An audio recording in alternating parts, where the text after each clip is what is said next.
Good evening and welcome to Ripon High School for a boys high school broadcast tonight, to be followed by a girls high school broadcast. We've got a doubleheader here at Ripon High School tonight, and we are glad to have you along. Our pregame show is brought to you by Brewer Heating and Cooling, your local Rheem Pro partner.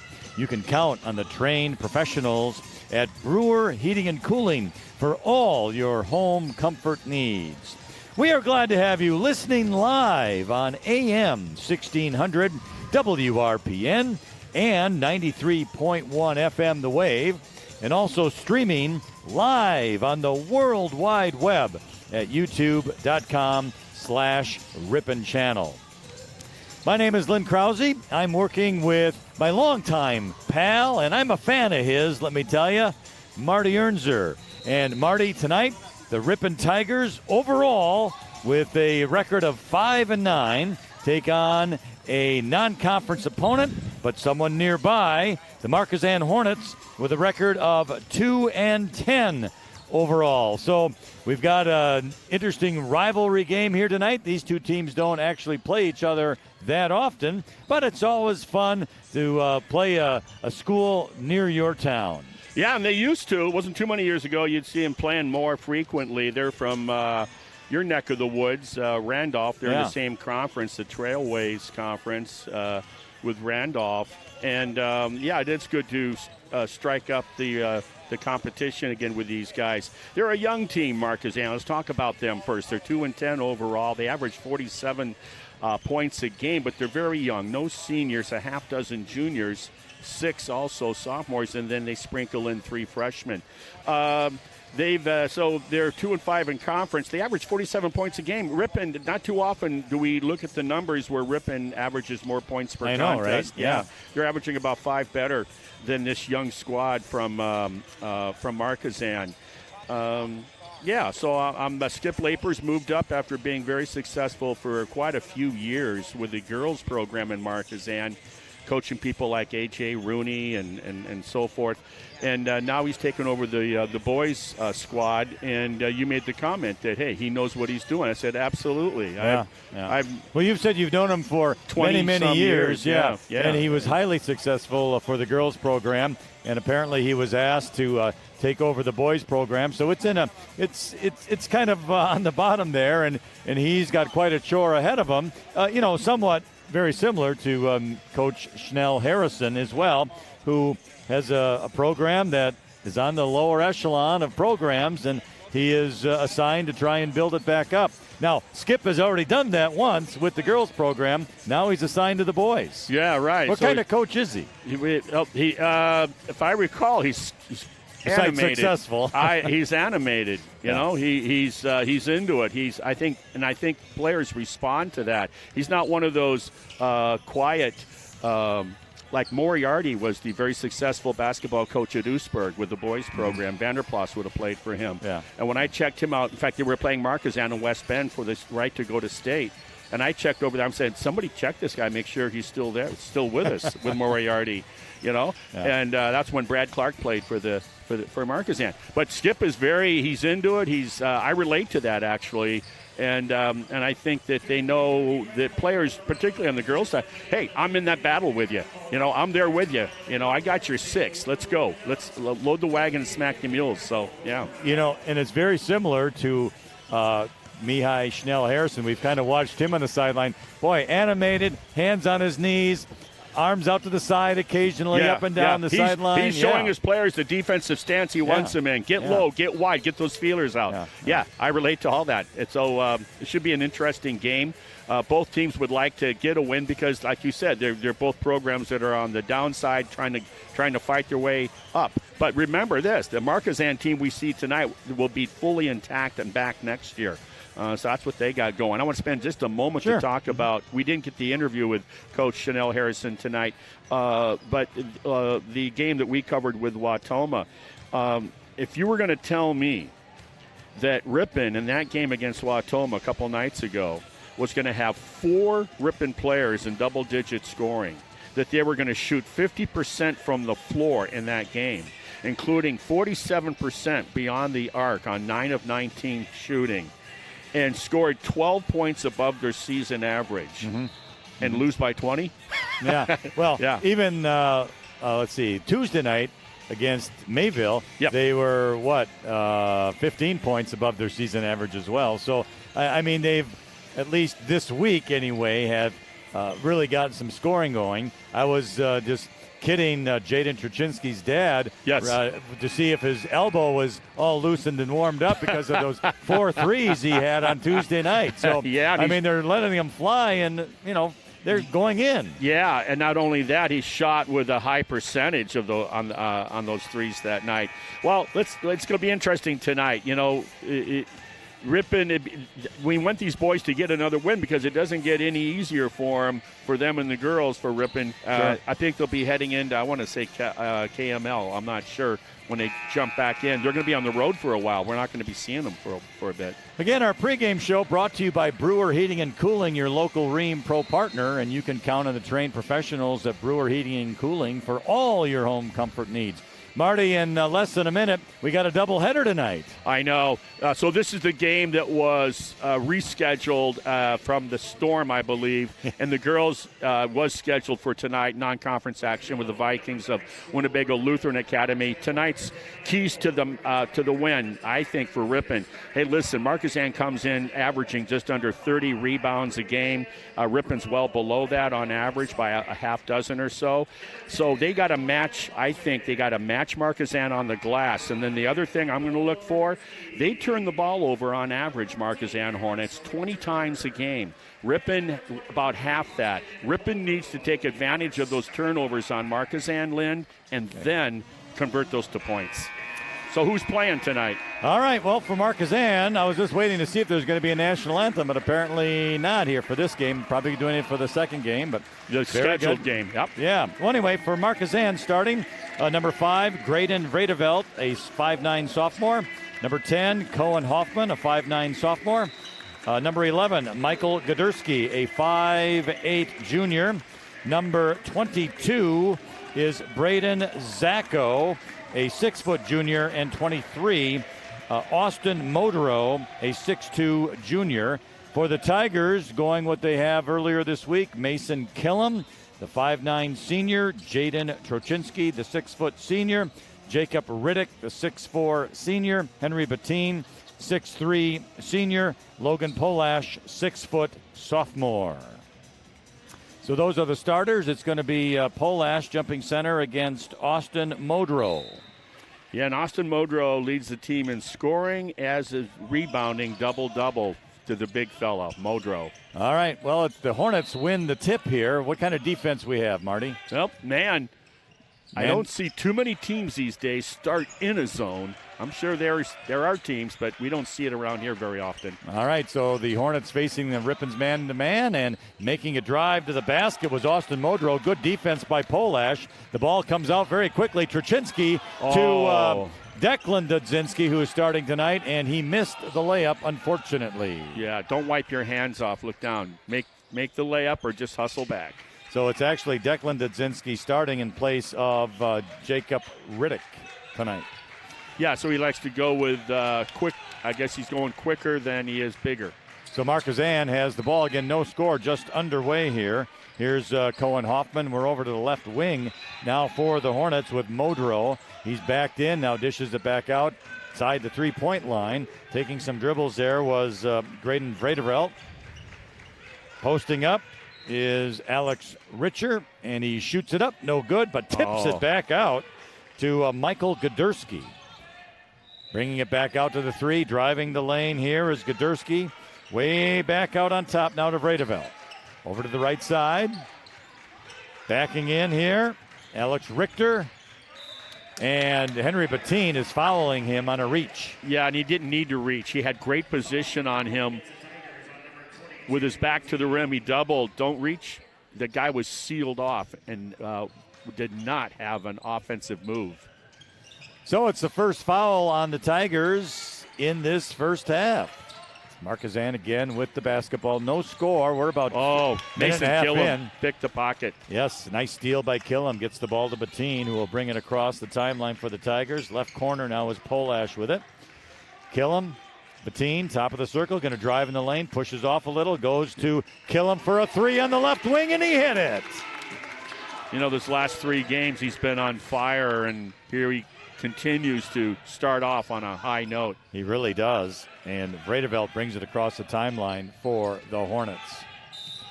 Now we have a hand check on Mason Killam. Oh, no. No. That's an offensive foul. Yeah, easy call. On Michael Gaderski as he pushed he off. did. Yeah, he just had his off arm sticking out. Mason Killam made him feel way too crowded. And so it's Tigers ball. American Family Insurance scoreboard, 3-zip. Ripon, 15:45 remaining in the first half. Here's Killam now for the three on the right side. No good. Rebound out of there by Austin Modrow. Good matchup. Polash on Modrow. Modrow takes it all the way to the lane before he dishes it off for a three. On the right side, Gaderski, no good. Went off the front of the rim, but we're going to have a foul. It's going to be a foul on the loose ball. And it's against Bettine. He's in foul trouble early, Marty. Yep. He comes out. You lose offense. Yeah, Tyler Bradley comes in. So Markesan will inbound underneath their basket.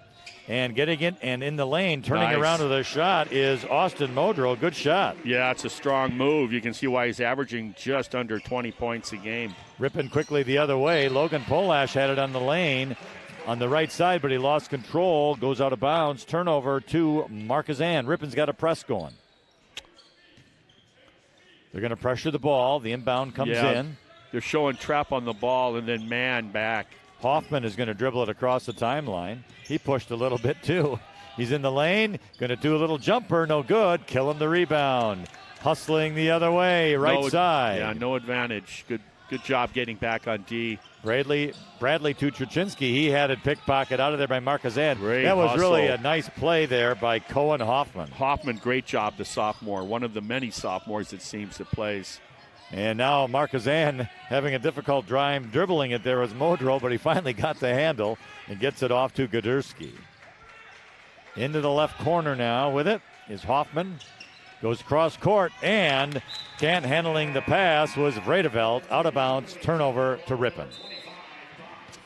14:34 remains in the first half. Our American Family Insurance scoreboard has Ripon 3, Markesan 2. I see Bach came in, number 25. He's a freshman for Markesan, 6'1". He's second on the team in rebounding as a ninth grader and a non-starter. Yeah, good-looking boy, good size to him, 6'1" already. He's got a few inches to grow. Yeah, big paws. Here's Polash with a three, top of the key, just missed it. Rebound comes out of there to Modrow. He brings it all the way up before he goes to the right side. Three on the wing, and it's no good. Rebound comes out of there, but Markesan stepped out of bounds with it. That three, by the way, was by Cohen Hoffman. Just missed. I like the energy put out by both ball clubs right now. Markesan, Skip Laper's boys playing real hard. And they're young. He's off the bench, just like Coach Schnell Harrison's off the bench, standing there, arms crossed. Yeah. Ripon just lost the ball. Declan Dudzinski kind of lost the handle. Markesan got a hold of it, but his feet were in the air, so it's going to be a travel back to Ripon. So Jaden Truchinski will inbound it for Ripon. In front of the bleachers here in front of us. To Mason Killam. He's going to go all the way to the right side. To Truchinski, going to drive into the lane. Pass it back to Polash. Polash to Declan Dudzinski. Drives, dumps it off. Nice. And the shot is missed by Traeger Hatfield. Oh, boy. Had the open layup, and he just shot it too hard. Yep. Nice look by Dudzinski when he got it, and he dribbled-drived, and good move by Hatfield. He read it perfectly. I was going to say, fortunately, it was tipped out, but bounced by Markesan, so Ripon got the ball back. Now Killam drives to the basket. His shot is no good, but there is a foul called. Foul is on Austin Modrow, his first, second team for the Hornets. It's a shooting foul, so Mason Killam, who has the only points for Ripon, will go to the free throw line and get another one. That foul, by the way, with 13 minutes and 40 seconds remaining in the first half. Yeah. Braden Zacco into the game now for the Hornets. Second free throw is also good. So our American Family Insurance scoreboard has Ripon 5, Markesan 2, Hornets with the ball. Bringing it up now is Hoffman. Dishes it off to Vredevel. Top of the circle, Zacco. There's a three on the left wing for Markesan. It's no good. Rebound, Killam. Here he comes. What a big pass to Declan Dudzinski. He lays it up and in. Good breaks. Great outlet pass after the rebound by Killam. Good job by Dudzinski, make himself available. Killam almost stole the ball. Oh, yeah. But Markesan got it back on the lane now. Dumps it off inside. We have a foul. Yeah. Hatfield. Which is going to be on Should be on Hatfield. Yeah. Nope. Riddick, 25. Yeah. Oh, it was Hatfield. Okay. Yeah. You are correct. His first, team's third. Ripon playing without Patine. He has 2 fouls already. Here is the inbound, and a 3 missed. Markesan almost had the rebound, but the stay wide. The player couldn't handle it. Yeah, see, Riddick went down the middle of the court. You can't pass that. You have to run the wings like a football wide receiver running a post pattern. Those are the fundamentals that make a difference of getting an outlet pass and maybe an easy layup. Markesan gets called for a foul on the drive after the rebound. That is on Graydon Vredeveld. His first, team's third. Jaden Truczynski will inbound in front of us. Here's Killam at the top of the key.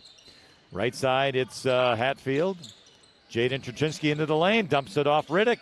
Killam, 3, left side, no good. Rebound, Truczynski with big hustle. Yeah. And he throws the ball off a Markesan player. It belongs to Ripon. Yeah, it was. He had a good game the other night as well. 12:42 remaining in the first half. Ripon 7, Markesan 2 on our American Family Insurance scoreboard. Riddick gets the inbound, hands it off to Killam. Hatfield posting up Dudzinski, back to Killam. Drives to the free throw line, dumps it off to Dudzinski, right corner shot, good! Nice baseline, mid-range jumper. So Ripon opens up a 7-point lead now, 9-2 on our American Family Insurance scoreboard. Markesan with it. Down into the right corner, bringing it out of there was Zacco. He gets the ball back, drives the lane, little bump there with Hatfield. No call. Now a player jumped down the lane. Over his head was the pass. Killam steals it, lays it up and in. Good pressure on the ball is what created that bad pass out on top. And a very opportunistic Killam knows what to do. We've seen that all season by the human missile. 12:01 remaining in the first half. American Family Insurance scoreboard. Ripon 11, Markesan 2. Back in just a moment.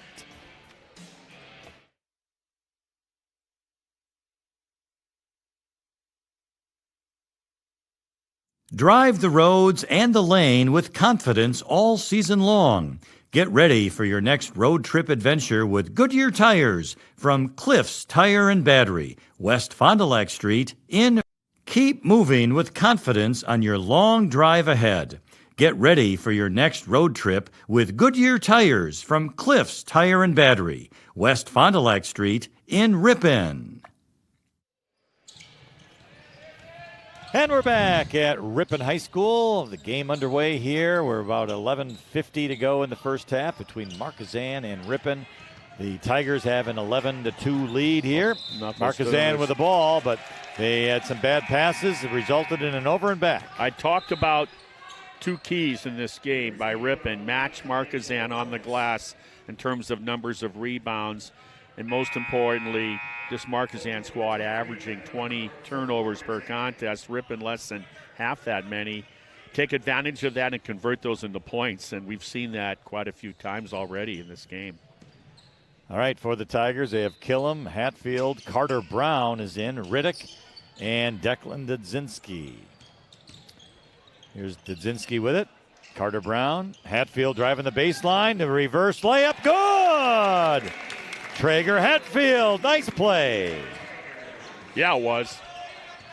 So Markesan coming the other way here with Modrow. Hatfield prefers the more difficult layup. Yeah, here we go.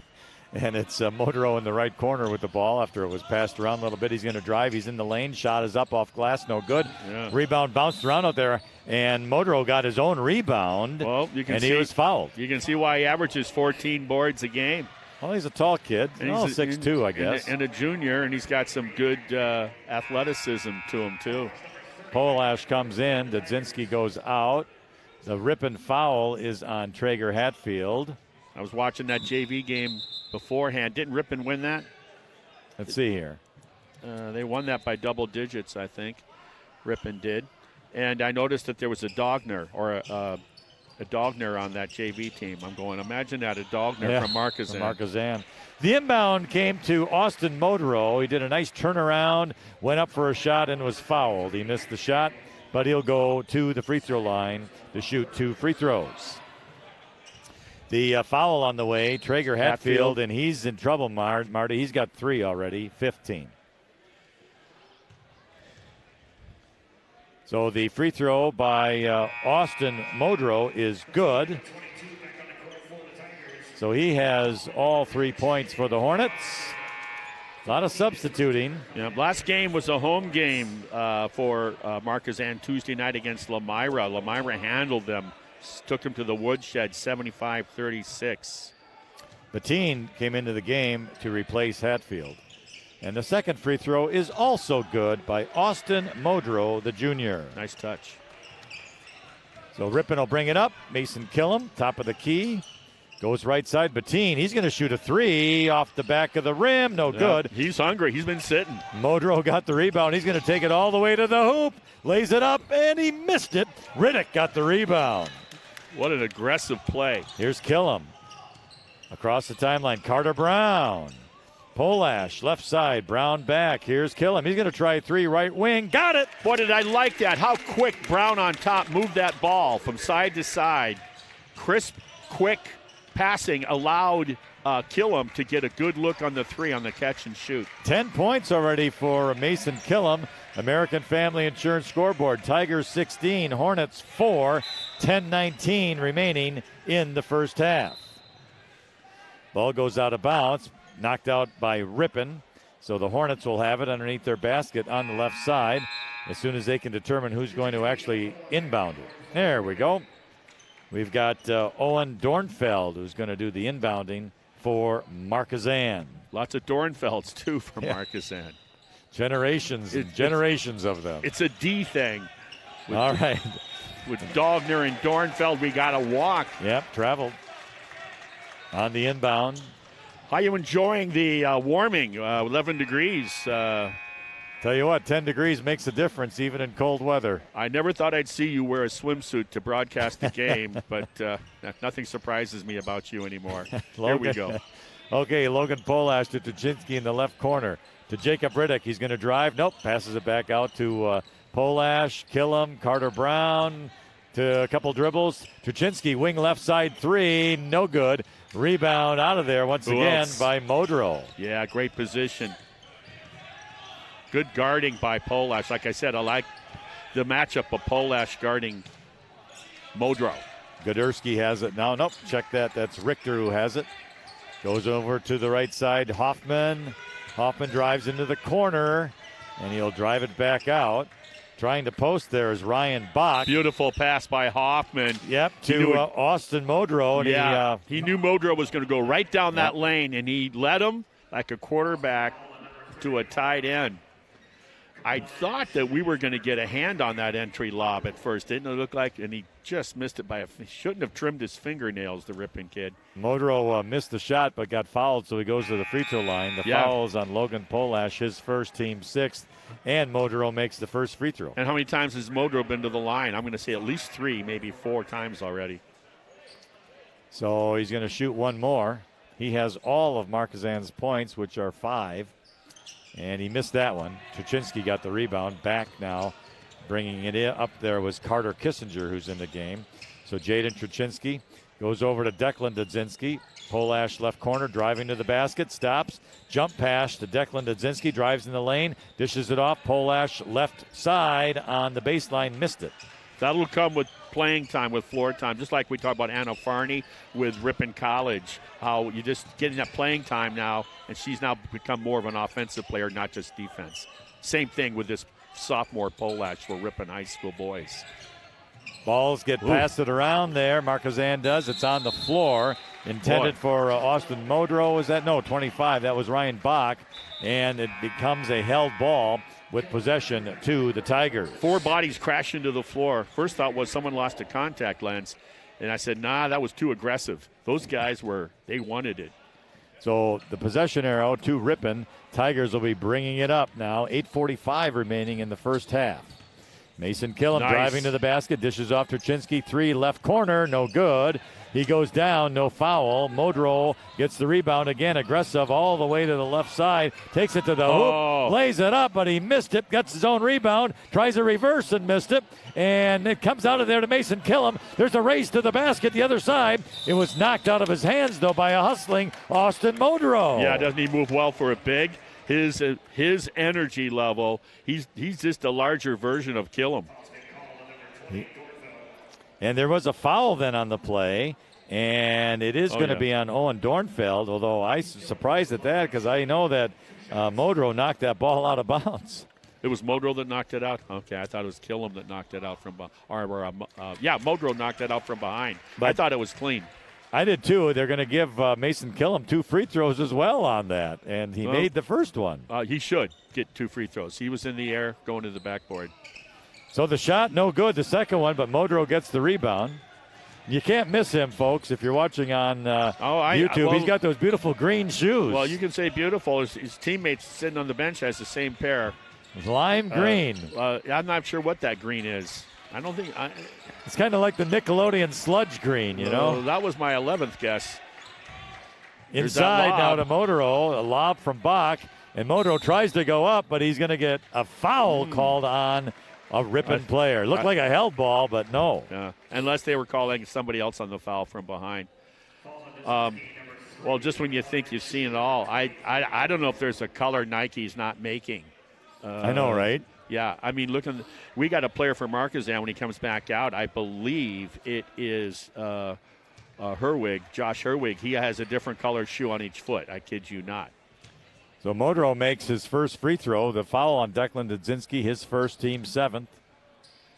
And the second one also good. And Modrow has all of Markesan's points. American Family Insurance scoreboard, Ripon 17, Markesan 7.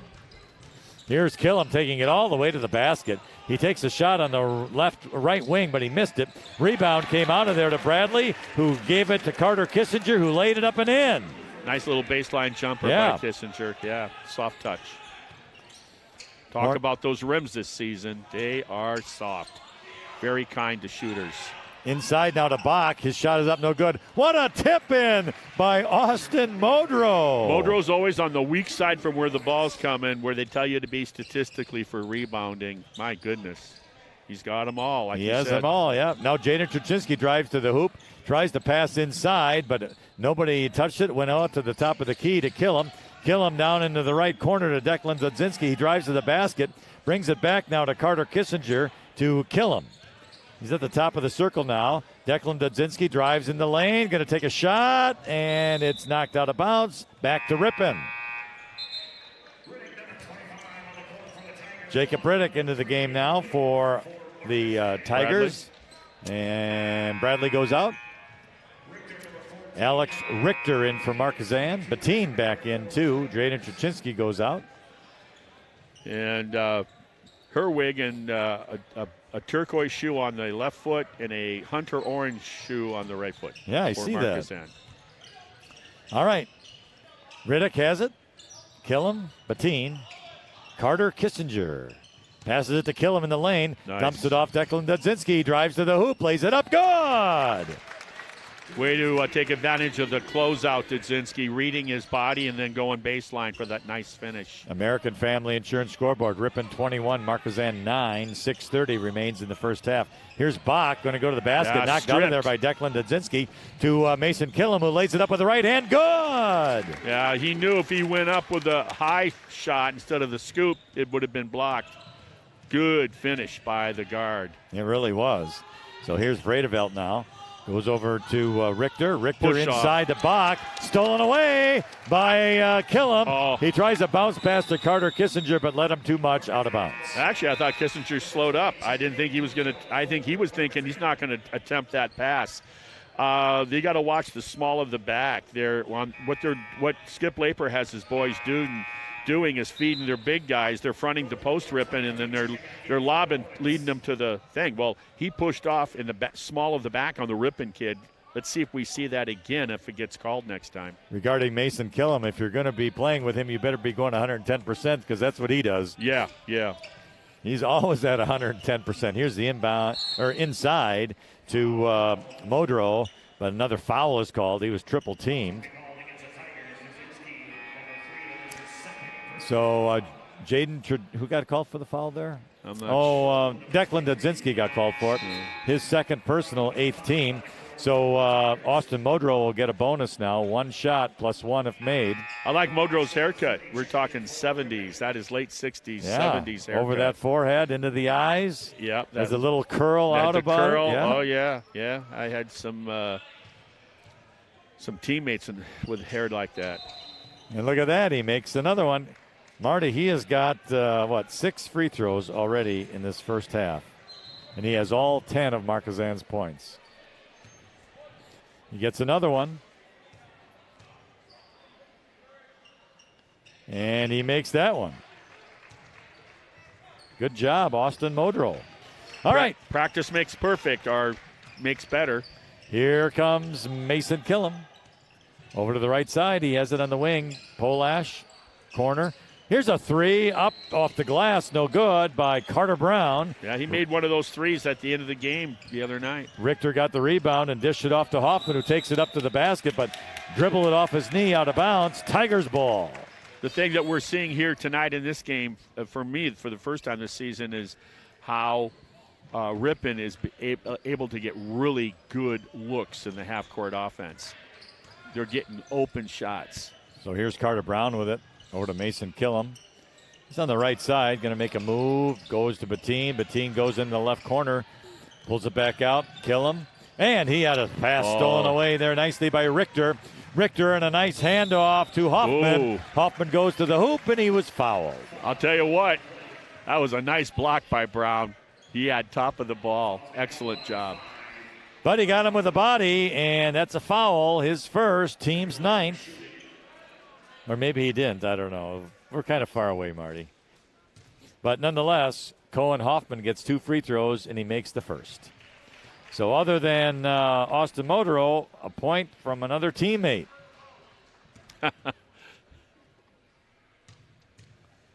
And the second free throw is also good by Cohen Hoffman, the 5'9 sophomore. You know, I told you about the kid leading the state from Sun Prairie West with 42 a game. What I didn't do is I got to look up their record. Are they winning? Here's Mason Killam with a 3, top of the key. Missed it, out of bounds. Goes to Markesan. That doesn't happen too often. Ripon by 10, below 5 minutes. Our American Family Insurance scoreboard, Tigers 23, Hornets 13. The inbound comes into Owen Dornfeld. He's going to bring it up across the timeline. Stops.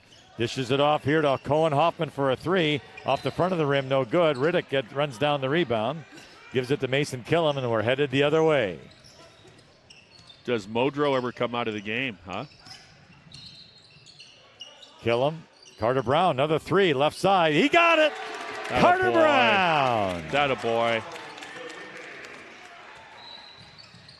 All right. Markesan with the ball. Across the timeline with it now, Josh Herwig.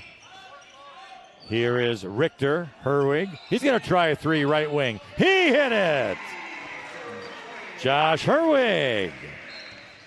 Yeah, he said to the defender, well, you're going to give me the shot, I'll take it. And he did, and he hit it. Yeah. All right, here's Mason Killam now the other way. We're at 4:05 remaining in the first half. Here's Polash driving to the hoop. We'll dish it off now to Killam. Drives into the lane right side. He hit it. Mason Killam. He's having an excellent first half. He's got 12, 14, 15 points already. Yeah, we've been able to say that the last couple of games, it seems. American Family Insurance scoreboard, 28-16, Ripon over Markesan. Hornets with the ball on the offensive end. Josh Herwig here. Goes over to the left side. It ends up in the corner there by Hoffman. Going to dribble out of there. And he's going to go to Herwig. Right side with it here is Dornfeld. Gets swung around, posting it up, but ball comes back out to Dornfeld. He hands it off to Modrow, who passed or wanted to pass it, but the player took off. Yep, that happens. So it's a turnover to Ripon. One of those unforced turnovers. It happens. Carter Kissinger now in for Ripon. Again, our American Family Insurance scoreboard. Ripon 28, Markesan 16. 3:15 remains in the first half. Here's Mason Killen bringing it up for the Tigers. He's on the right side. Jade Turchinski has it. Down underneath, that's Polash. Posting up, back to Killen. He drives in the lane, dishes it off nice to Riddick, who lays it up and in. Good job. Nice find by Killen. So here comes Markesan the other way. Bounce pass to Modrow inside the lane. Offensive. He drives it up. And it's going to be an offensive foul against Austin Modrow. He put his head down, Marty. Well, Can't do that's that. why I said. Yeah. And that's why I said the matchup with Polash's defense on their best scorer doing a good job. Polash has given up size, and in a foot race, it'd be close. And I think that was awesome by what Polash was able to do there and draw that offensive foul. Here's Carter Kissinger with the ball from Killam. Goes to Tuchinski. He drives into the lane, dishes it back off. Left corner to Kissinger, drives the basket. Little floater, no good. Ball gets tipped out now to Mason Killam, and he was tripped on the play. Yeah, it was an accident, but nonetheless a foul. 14's pleading his case, but no, that's what happens. Passing could be a little bit better. I mean, you got a wide open Kissinger on the wing, and he was hit with the pass. He had to reach down to his shoes to grab it. Hit him in the hands, and he has an option to shoot if he wishes. So it's little things. Now they're lined up at the free throw line, but there's no bonus for one thing, and he wasn't shooting, so it's Ripon's ball underneath the basket left side. Good try, Mason. I know, Here we right? go. He went right to the free throw line, so it's what you're taught to do. Yeah, tell me it's not. All right, Riddick got the inbound, goes to Killam again. And Killam stops. Jaden Tuchinski drives free throw line lane, stops, had it stolen away. Yep, held it at his waist. Stolen by Richter, going right to the hoop. He lays it up, and it's a blocking foul on the Tigers. Good try by Kissinger. He took a shot. You take a shot like that, you're hoping to goodness it's in your favor. Yeah. Well, there was no stopping Alex Richter to the hoop for sure. Kissinger's got some courage, giving up 6-3 to a locomotive like that and get right in front of his path. So 2 free throws by Alex Richter, and he makes the first one. That's his first point of the night. And he will get one more. And in and out, no good. Riddick got the rebound. Gets it off to Mason Killam. Killam off the left side, driving. Now goes to the right side. Hands it off now to Kissinger. Kissinger into the right corner is Logan Polash. Polash dribbles it around. Into the lane. Down to the right side baseline. And he tried to pass it to Tuchinski, but it was knocked out of bounds by a Hornet. So Ripon gets the ball underneath their basket left side. 1:57 remains in the first half. Ripon 30, Markesan 17 on your American Family Insurance scoreboard. Ripon's just doing a really nice job on taking advantage of the turnovers by Markesan and then getting really high percentage shots. Nice block there. High percentage shots in their half-court offense. Polash tried a shot blocked by Markesan's Richter. So now it goes back on the offensive end to the Hornets. Dornfeld has it over to the right side. Herwig to Bach. Now it's on the left wing. Herwig, right side, Hoffman. They're passing it around. Top of the key, left side wing now. Inside the Bach, knocked out of there by Riddick. Good job. That's that lob again. Riddick was on the high shoulder, so they're going to right away lead him to the rim, but it was a nice tip away by Riddick. Killam has the ball in the right wing. Dribbling into the lane. Dips it out for Polash. Three. No good. Boy, looked good. Truchinski tried to save it. He did. But he saved it to a Hornet as all the Ripon players went back on D. Hoffman gets it across the timeline for Markesan. Top of the key now with it is Dornfeld. Right side. Herwig. Top of the key, left wing. Dumps it in to a posting Alex Richter, but over his head. Turnover to Ripon. It's fun watching the battle on the post with the Markesan players are doing. And then if the Ripon players playing from behind, they're going to feed them. If they're going to front them, then they're going to try to lob them over the top and lead them to the rim. So, and it's a constant battle with who's ever playing guarding the post, like Riddick for Ripon. Austin Brown into the game now for the Tigers. He has the ball. Top of the key, left side now to Truchinski. Truchinski bounced past to Killam, but stolen away. Not now a good pass. It's on the floor, and everybody's bouncing around, but Austin Brown ended up with it. And Ripon calls a timeout with 23.3 seconds remaining in the first half. Yeah, if Coach could have it back, he wouldn't have called the timeout. He jumped the gun thinking that, hey, we do have it. Let's get it before they tie us up. Yeah. And they were able to get out of it because I was looking at the bench, but that's the way it goes. American Family Insurance scoreboard is Ripon 30, Markesan 17. Got to be impressed with the way the Tigers have taken advantage of the turnovers for Markesan. And I'll tell you what, Mason Killam having an excellent first half with 15 points already. Well, with the turnovers and a guy that plays the way that Killam does in transition, like the Roadrunner, this style of play suits his game out, very well. Markesan, like we said, plays in that Trailways South, isn't it? South, yeah, because there's a Trailways West and East as well. The teams in that Trailways, no, they play in the Trailways West. Oh, the West, okay. Cambria, Friesland, Fall River, Montello, Princeton, Green Lake, Randolph, Ryle, and, of course, Markesan. All right, timeout over. Trap. Inbound to Jaden Truchinski. He's trapped in the corner, but does get it to Mason Killam, who goes to Kissinger. Long pass to Jaden Truchinski. Austin Brown, right corner, has it. Looking. Goes back to Truchinski. 5 seconds remaining. Killam for a three. Left side. No good. Truchinski rebound. Shot up. No good. And we are at halftime. So our score at the half has the Ripon Tigers 30, the Markesan Hornets 17 on our American Family Insurance scoreboard here tonight.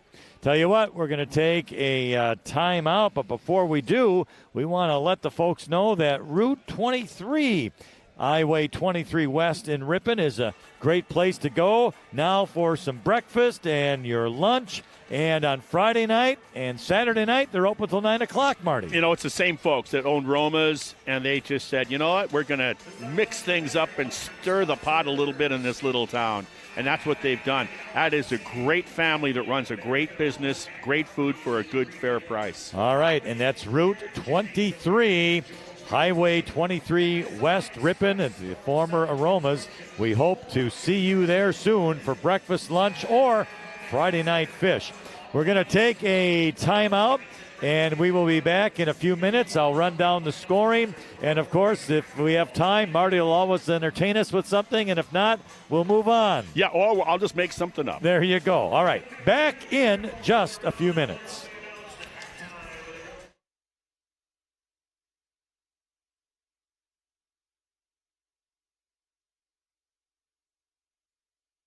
Webster's Marketplace is proud to be your locally owned and operated grocery store since 1987, featuring an in-store deli, bakery, floral shop, butcher, and smokehouse. Webster's is your full-service grocery store, Highway 23 West in Ripon. The bakery and deli teams at Webster's Marketplace are always cooking up great food for you and your family to enjoy. Breads, buns, cakes, and of course the signature donuts. Meats hand-cut daily to Webster's Deli Broasted Chicken, delicious dips, and full line of meals for you to take home and enjoy. Webster's Marketplace, Highway 23 West in Ripon. Webster's Marketplace in Ripon is proud to partner with Hometown Broadcasting and support Ripon Tigers athletics. Thank you for shopping Webster's Marketplace, your locally owned and operated grocery store since 1987. Highway 23 West in Ripon. Webster's Marketplace features an in-store smokehouse with tasty, made-fresh right-here brats, summer sausage, snack sticks, and more. Bill and the Webster's Smokehouse team can smoke your venison, fish, or fowl. Webster's Marketplace featuring Webster's Smokehouse, Highway 23 West in Ripon. Floral Expressions is a full-service floral shop conveniently located inside of Webster's Marketplace. From centerpieces to balloon bouquets, full wedding flowers to custom and sentimental remembrance arrangements, Floral Expressions is here to help. Inside of Webster's Marketplace, Highway 23 West in Ripon. What's for breakfast tomorrow? Maybe fresh hand-cut donuts from the in-store bakery at Webster's Marketplace. Webster's Marketplace, open at 6 a.m. daily, Highway 23 West in Ripon. The meat department at Webster's Marketplace has a butcher on site daily, cutting the meat fresh for you and your family. Webster's Meat Service case features hand-cut steaks, signature stuffed mushrooms, marinated chicken breasts, and great fresh from the sea options for you to enjoy. See you at Webster's. If you're looking for straighter teeth, better chewing, or simply a better-looking smile, Sensational Smiles Orthodontics offers treatment for both adults and children. Sensational Smiles Orthodontics, your only local one-stop orthodontic office, located in downtown Ripon. Silver Creek Dentistry offers a truly different dental experience. No upsell, no lectures, never any pressure. They truly believe in treating you the way you want to be treated, with friendly and compassionate dental care. Silver Creek Dentistry for all your dental needs. Welcome back to Ripon High School for our boys basketball game tonight between the Ripon Tigers and the Markesan Hornets. Our American Family Insurance scoreboard has the score: the Tigers 30 and the Hornets 17. Let's check the scoring for you. We have Mason Killam leading the way for Ripon, has half of their points with 15. Declan Dudzinski has 6, Carter Brown 3, Carter Kissinger 2, Jacob Riddick 2, Traeger Hatfield has 2. For the Markesan Hornets, Josh Herwig has 3. Cohen Hoffman with 2. Alex Richter has 1. And Austin Modrow, the scorer for the Hornets, as he has 11 points here tonight. So again, that adds up to our score: Ripon 30, Markesan 17. Marty, we've got a second game tonight on our doubleheader here. We on do. AM 1600 WRPN and 93.1 FM The Wave, along with streaming online at youtube.com/Ripon Channel. And it's another non-conference game tonight between the Tigers and the WLA Chargers. Yeah, they're a good team. They're 6-2 in conference. I'm doing this from memory. I'll have my tablet in the briefcase for that game. And they are behind Laconia. Well, Laconia is a pristine record in conference and ranked in state as well. Laconia girls are. I'm looking forward to that game. Ripon's going to have their hands full with WLA. So we'll talk about that game, more specifics about, I think, what the keys are for Ripon to be in that game as it in the second half still. And, a lot of non-conference action we've had here so far. What I wanted to do was talk about some more obscure things that Sure. people don't think about. The last few games I've been talking about mascot names like the Cathedral Phantoms in Los Angeles. That's their motto, the Cathedral Phantoms, because they built that high school over where a cemetery used to be, and they relocated the bodies. Well, I want to talk about my alma mater. I went to Ripon, but transferred or moved to Colorado Springs. Had to stay one step ahead of the authorities, and went to Colorado Springs. I went to a school by the name of General William Mitchell, a.k.a. Billy Mitchell. That school was built in '65. It has a planetarium. Our school colors were the same as Denver Broncos, burnt orange and navy blue. Awesome letter jackets, reversible black leather sleeves. But we were the Marauders. Well, what are the Marauders? Well, they roam, they raid, they search, they plunder, they maraud, gang of thieves, they raid, they pillage, they burn. Our mascot, because of Billy Mitchell, named after William Mitchell, was a biplane. So it would taxi up and down the guy would jump in it and taxi the plane up and down the thing. So William Lidrum Mitchell was a United States Army officer regarded as the father of the United States Air Force. He died in 1936.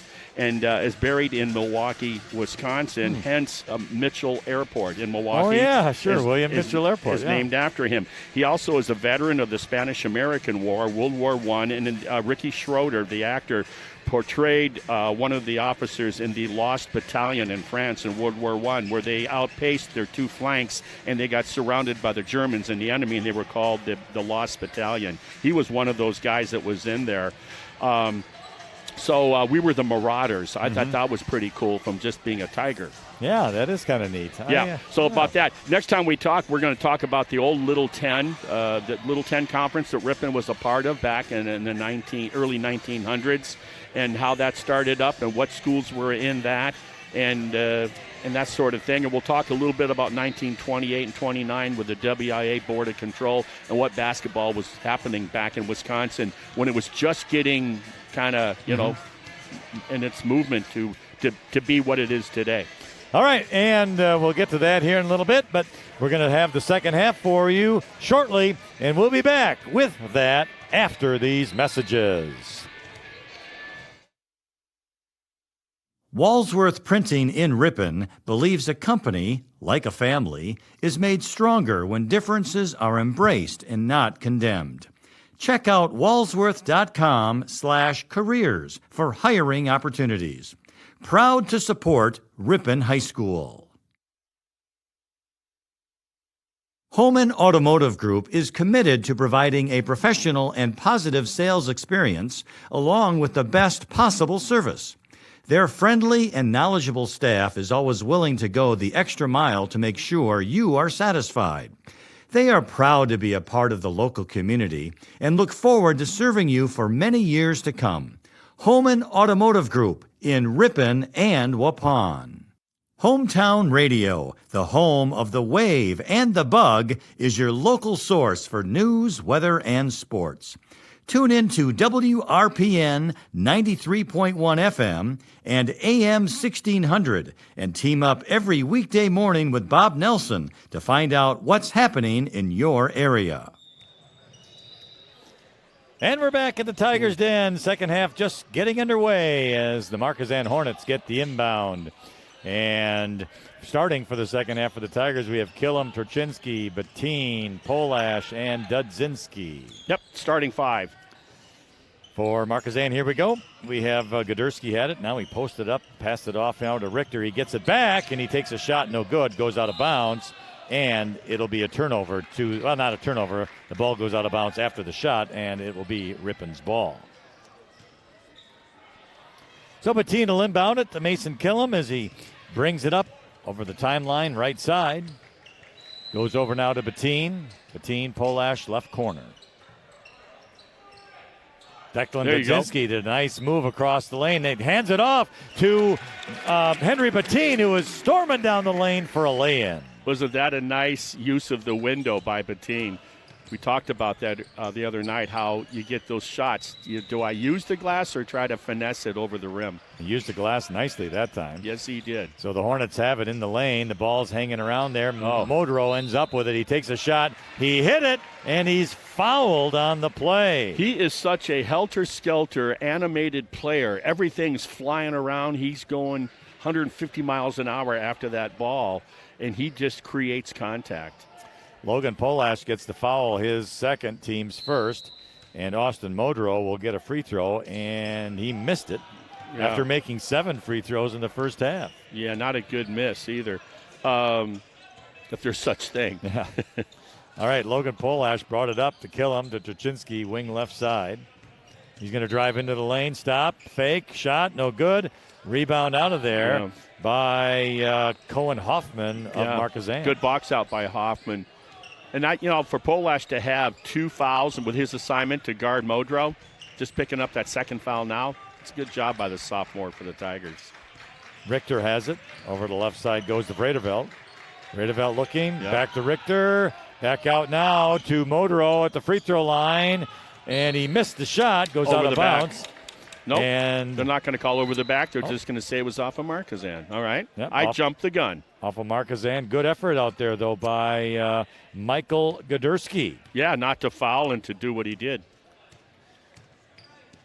Mason Killam will bring it up. He's going to drive, dishes it off to Jay Durchinsky in the lane. Little floater again, and he got it. What do you mean again? Yeah, it's like you feel like he's been shooting floaters since he got a basketball in his hand. Tell you what, Monday and Tuesday he did a lot of shooting those floaters, although Tuesday a lot of threes as well. Yeah, he did. He had 4 of them. They're going to get an accidental bump there on the block. Declan Dudzinski foul, his third. Team second. Boy, you hate to get those cheap ones, especially to make it your third. All right, so Markesan has the ball. Bringing it out here now is Richter. To the left side, 3 is good. Yeah. Those soft rims for Cohen Hoffman. 5 bounces at least.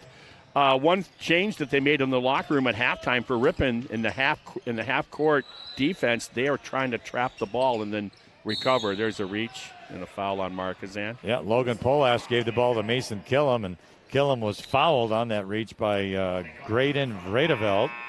His second personal. It's the first team foul of the half. Yeah, Brown will come in and give Polash a rest.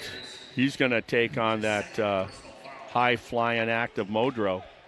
American Family Insurance scoreboard, Tigers 34, Hornets 22, 15-27 remaining in the second half. Markesan hanging around, right around that 10-point differential for a large portion of the game here. Bettine posting up. He's in the lane, backing in, brings it back out to Declan Dudzinski, who drives. Dishes it back to Bettine at the top of the key for a 3. No good. Josh Herwig the rebound. He's off right now on his three-point shooting. He's most of the season so far, Bettine's been hot on the three-point line. Last 2 games, he's struggling a bit. Braden Bruce into the game now for the Hornets. He had the ball for a little bit. Now to Hoffman. Dishes it off nicely to Modrow. He goes up off the glass. Good. Nice shot. Very nice. I thought Dudzinski might pick up his 4th. Mason Killam now brings it up, and we're going to have a timeout on the floor. So, 14 minutes, 40 seconds remain in the second half. Yeah, it's a 30 called by Ripon. Our American Family Insurance scoreboard has Ripon 34 and Markesan 24. Hey, a reminder that stick with us. We have a second game here tonight on AM 1600 and 93.1 FM and also youtube.com/Ripon channel. The Ripon High School girls taking on the Winnebago Lutheran Academy Chargers after this one. Vikings. Chargers are the Kettlemoraine Lutheran. Right. Yeah, right. Hey, and you gave it such an effort, too. You really were focused. You almost pulled it together. And then at the very end, hey, we're going to get you, We'll get you into this. Don't worry. All right, Jaden Turchinski will inbound the ball for the Tigers in front of us here. And he gets it in to Declan Dudzinski. Now, they don't call the girls the Vikettes, do they? I don't think so. No. Henry Bettine takes it to the hoop. He missed the shot. Rebound out of there by Josh Herwig for Markesan. Dribbling it there is Hoffman. Herwig has it. Top of the key. Bounce pass over to Bruce. Now it's into the right corner. And that's why you bounce pass, because it was underneath that pressure defense by Ripon. But I really like the way Ripon's turned up their offensive effort. Here's a layup up and good by Alex Richter. He had a nice give and go, and he missed it. Oh, he's going to call a foul on Ripon. Yeah, it was a pick and roll, beautifully executed, and that's what you do. Ripon's overplaying defensively, pressuring them, so you got to make Ripon pay, and that's exactly what they're doing with that pick and roll. The foul was on Mason Killam, the official, demonstrating what Killam did to get the foul. Killam's first, team's third. Markesan gets the inbound. There was a shot taken, but Henry Bettine got the rebound. Yeah, he's got good technique for that. You can't be on the high side away from the rim if you're Riddick guarding Modrow. Here's a pass by Declan Dudzinski to Bettine. Stolen away by Modrow. He takes it all the way to the basket, lays it off the glass and in. He had Dudzinski on his right flank, Killam on his left. Nice job. The other adjustment they're trying to make, Skip Laper at halftime, is you got to smother Killam. Killam killed us in the first half. You got to get all over him. So, yeah, you're getting all over him too much with a hand check, riding his hip. So 12 for Markesan's call. That's Bruce on Killam. Braden Bruce gets the foul, hits first, and don't look now, Marty, but this is an 8-point game, 34-26 Ripon on our American Family Insurance I've been scoreboard. saying that they're hanging around that 10-point differential, and they're not going away. Ripon has not been able to get that separation. They had it for a while in the first half. Here's an inbound to Declan Dudzinski. Nice job, but he missed the shot, and it gets tipped out of there by Riddick, out of bounds to the Hornets. Yeah, I tipped it to his head coach. So inbounding it will be Alex Richter. He gets it off here to Hoffman. Hoffman will bring it up, guarded by Trochinski. Hoffman, Herwig to the free throw line, going to go to the hoop, lost the dribble, and it ended up in the right corner for a three by Cohen Hoffman. And Markesan is on a roll right now. It's now 34-29 on our American Family Insurance scoreboard. Tigers in the lead. 12:50 remains in the second half. Here's Bettine in the lane. Fadeaway shot. Good. Well, and that's what you need. We haven't seen the offense from Bettine, and he needs to help carry the load offensively. 36-29 now. Ripon in the other way. Markesan. And we have a held ball as Cohen Hoffman got caught in nowhere's land. Tigers. Nowhere land in the lane. And anyway, the possession arrow to Ripon. Yeah, say that 17 times, Lynn. I don't think so. Well, let's see if Ripon, if they can come down here and try to get a little more separation from this really good effort by Markesan to close in on the score. Declan Dudzinski over here to Riddick now on the left wing. Bettine, top of the circle. He's going to drive, stops, bounce pass to Trochinski, who went to the basket. Off the glass, no good. Rebound to Riddick. Riddick back to Trochinski. Declan Dudzinski, who has it on the wing left side. Good decision. Get it out on top. It wasn't there. And that was Bettine. Now Trochinski again on the wing. Bettine has it back.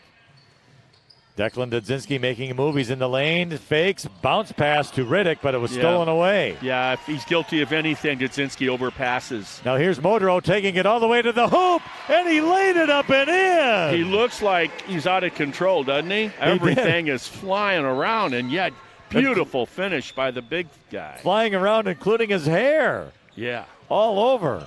All right, Jaden Trochinski has it. Our American Family Insurance scoreboard, 36-31 Ripon. Bettine on the baseline. Shot is up, no good, but he's fouled. I was wondering if he was going to – I heard the slap through my headset, and then the official did call it.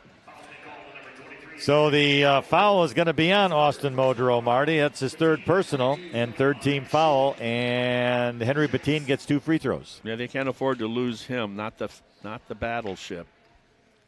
And Bettine's first one is in and out. He has 4 points. Yeah, got to have him. Yeah.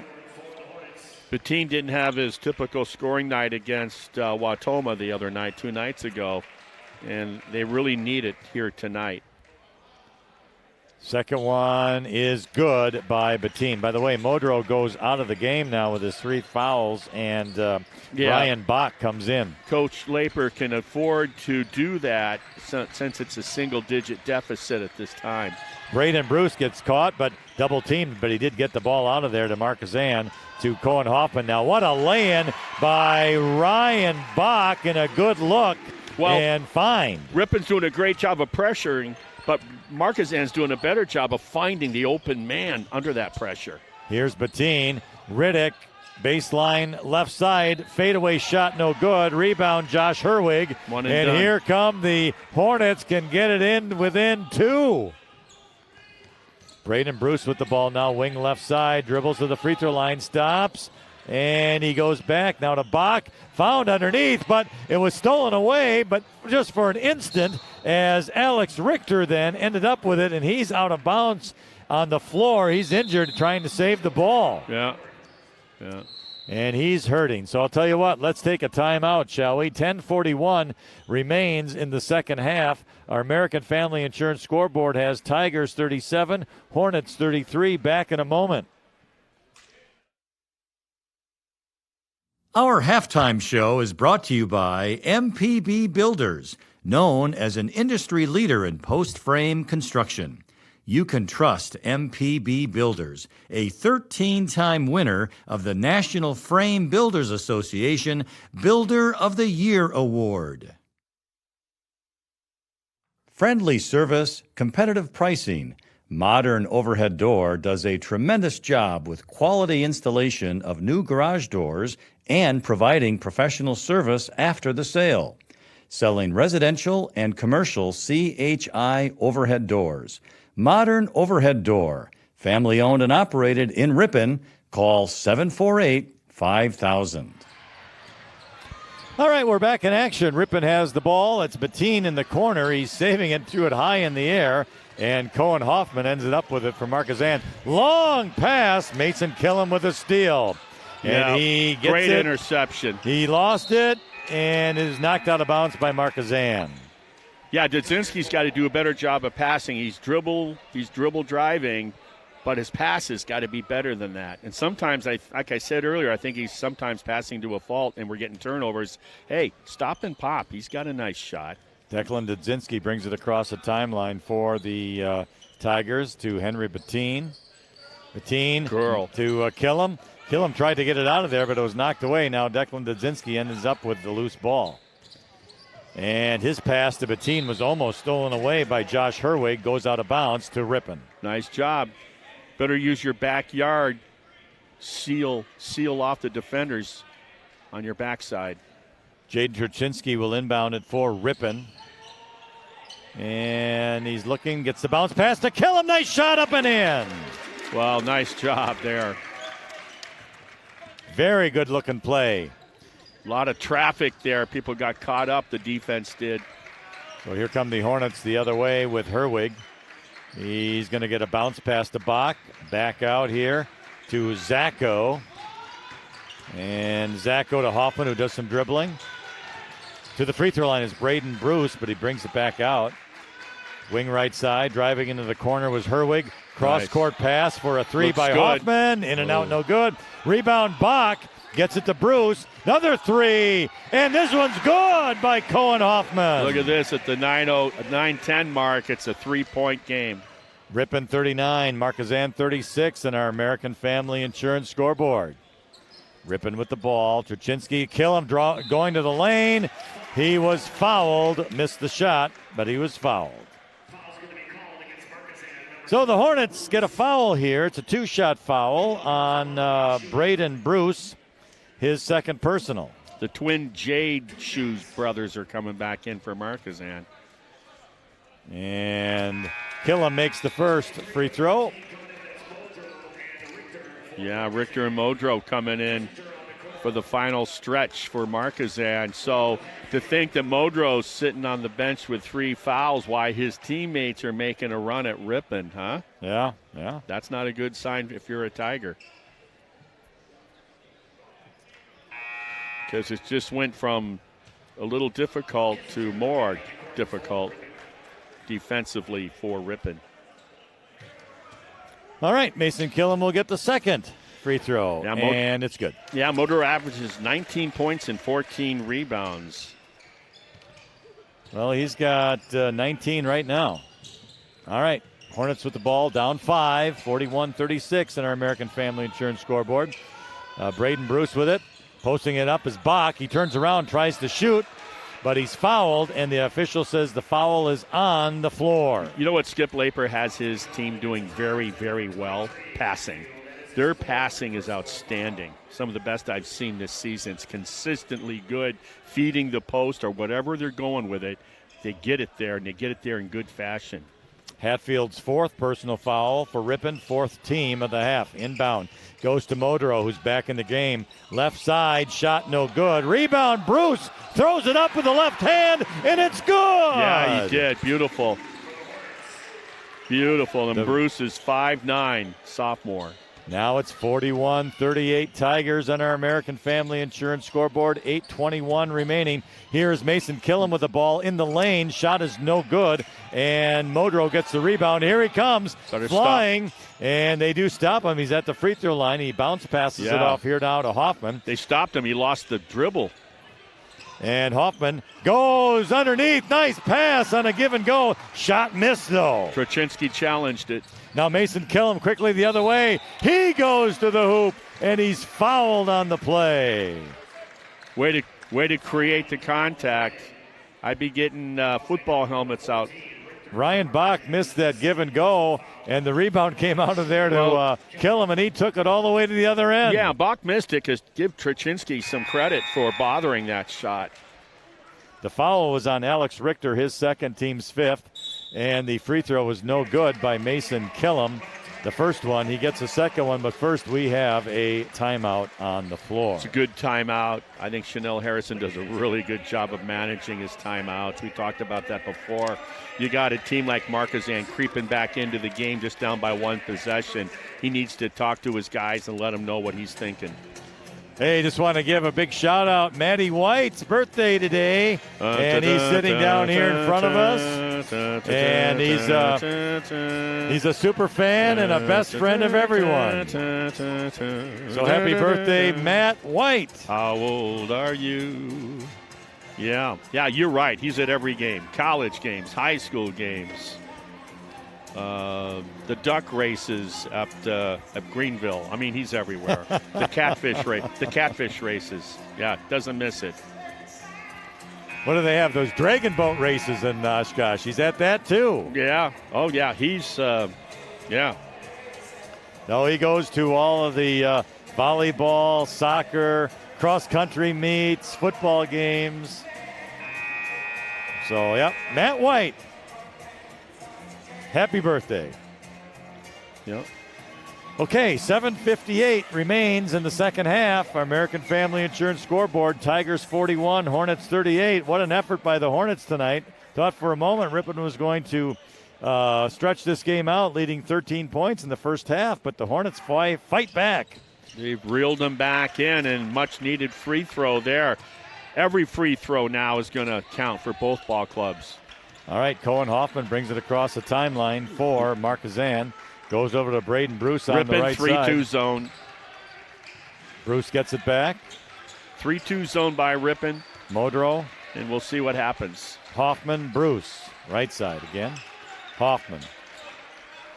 Modro trying to drive the baseline, but has to bring it back out. And now we have a timeout. Skip Laper is going to take a timeout because of that zone, I think, Marty. Well, now we know why Coach Chanel Harrison took the timeout to put the zone in, and now he's going to talk. Well, he's going to put in. He must feel that Josh Herwig is a good shooter because he's checking in for him, and I'll bet you he's got to figure out how do you attack the 3-2 zone. We've had a good game here tonight, and we have another good game to follow this one. Remember, girls basketball after this between the Ripon Tigers and the Winnebago Lutheran Academy Vikings. Or do they call them Vikings? I don't think so. Okay. I think they're the Vikings. I keep reaching for a different name here, and maybe it just stays Vikings.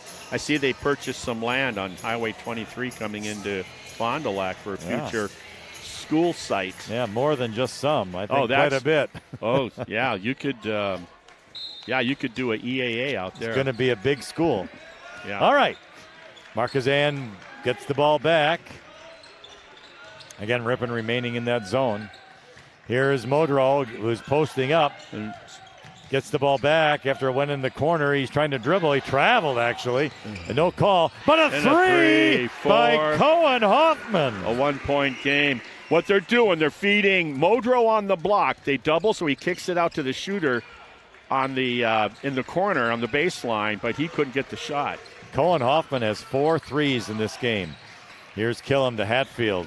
Hatfield back to Killam again. He's on the right side with the ball, driving into the lane, stops, goes back out to Bettine onto the left lane, and he dropped it. Stolen away. Cohen Hoffman with it. Now Modro. Chance for the lead. Their first lead. Braden Bruce.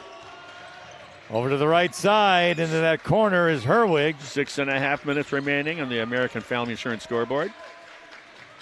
Bruce went back in the corner. He gets it back. Hoffman again. So Bruce. Running the shooter on the baseline, trying to do an overload in the corner. Yep. Got the high post, and if they can get it down to the corner, then the high post will slide down to the block. And there's Modro in the lane. He had one dribble, but he had to bring it out to Hoffman for another three. Off the glass, no good. But Modro got the rebound. Left side shot, no good. Tipped up, good by Cohen Hoffman. Hoffman, big-time game here by the 5'9" sophomore. Gives them the lead. 5:47 to go in the second half. The Hornets have taken the lead for the first time.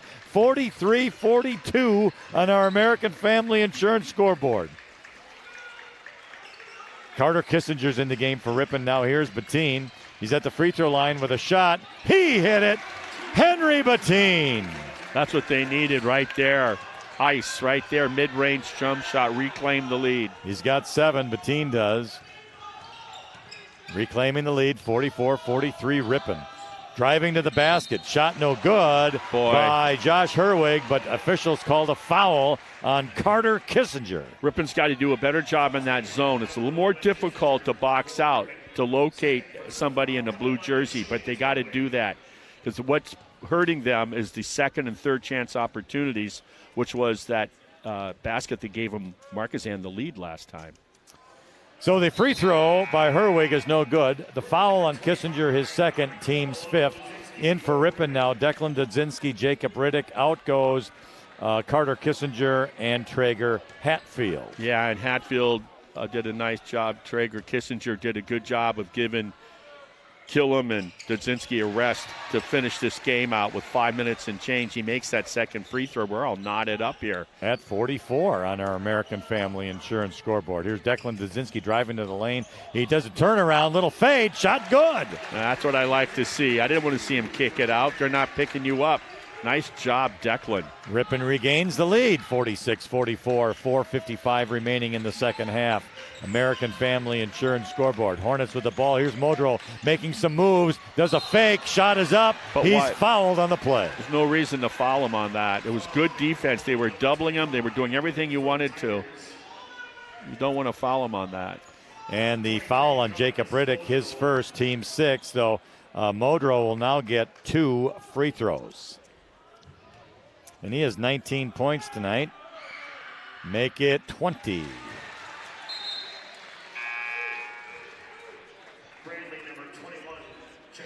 So Tyler Bradley now in, Riddick out. Yeah, don't foul the jump shot, right? Just get good position and be ready to box him out on the release.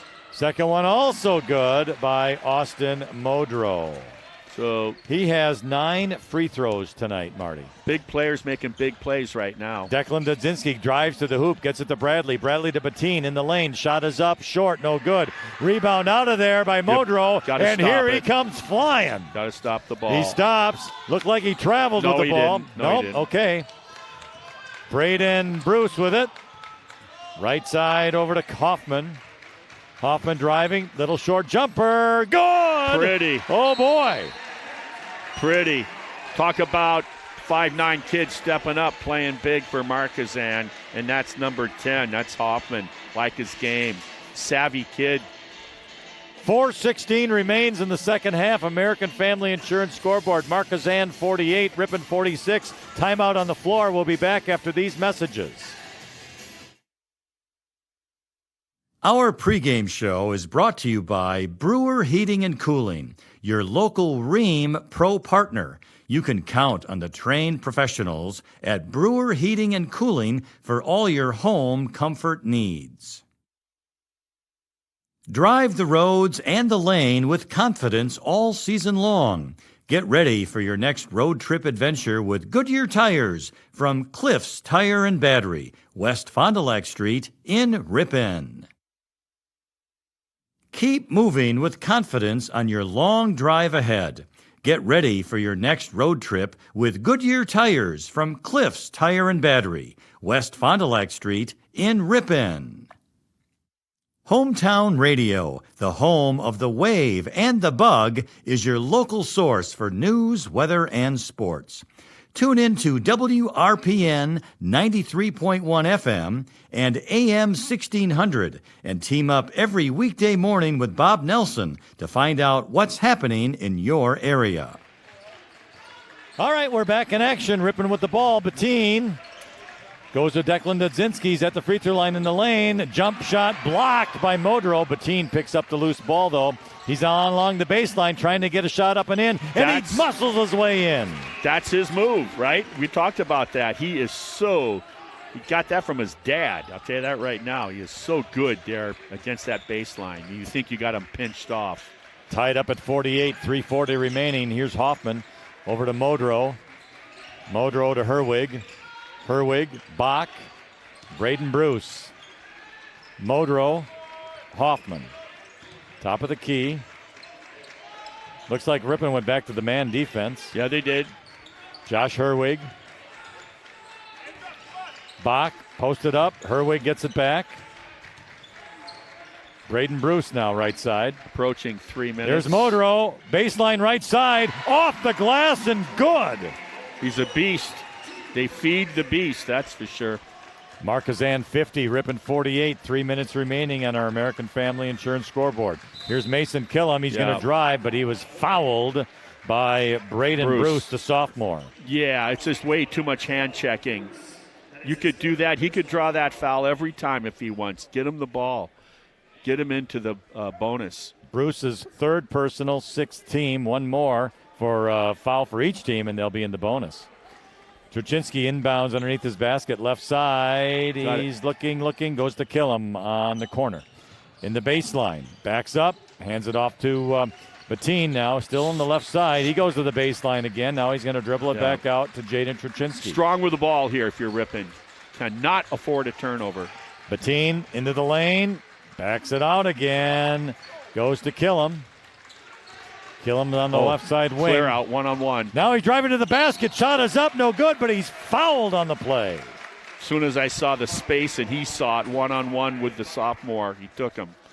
Fouls on Ryan Bach of Markesan, a 6'1" freshman. He was the defensive weak side helper and got too much of the body. Mason Killam hits another free throw. Killam makes it so difficult when he attacks the rim not to have contact and get the whistle. Makes the second, gives him 22 points on the night. Yeah, tie game.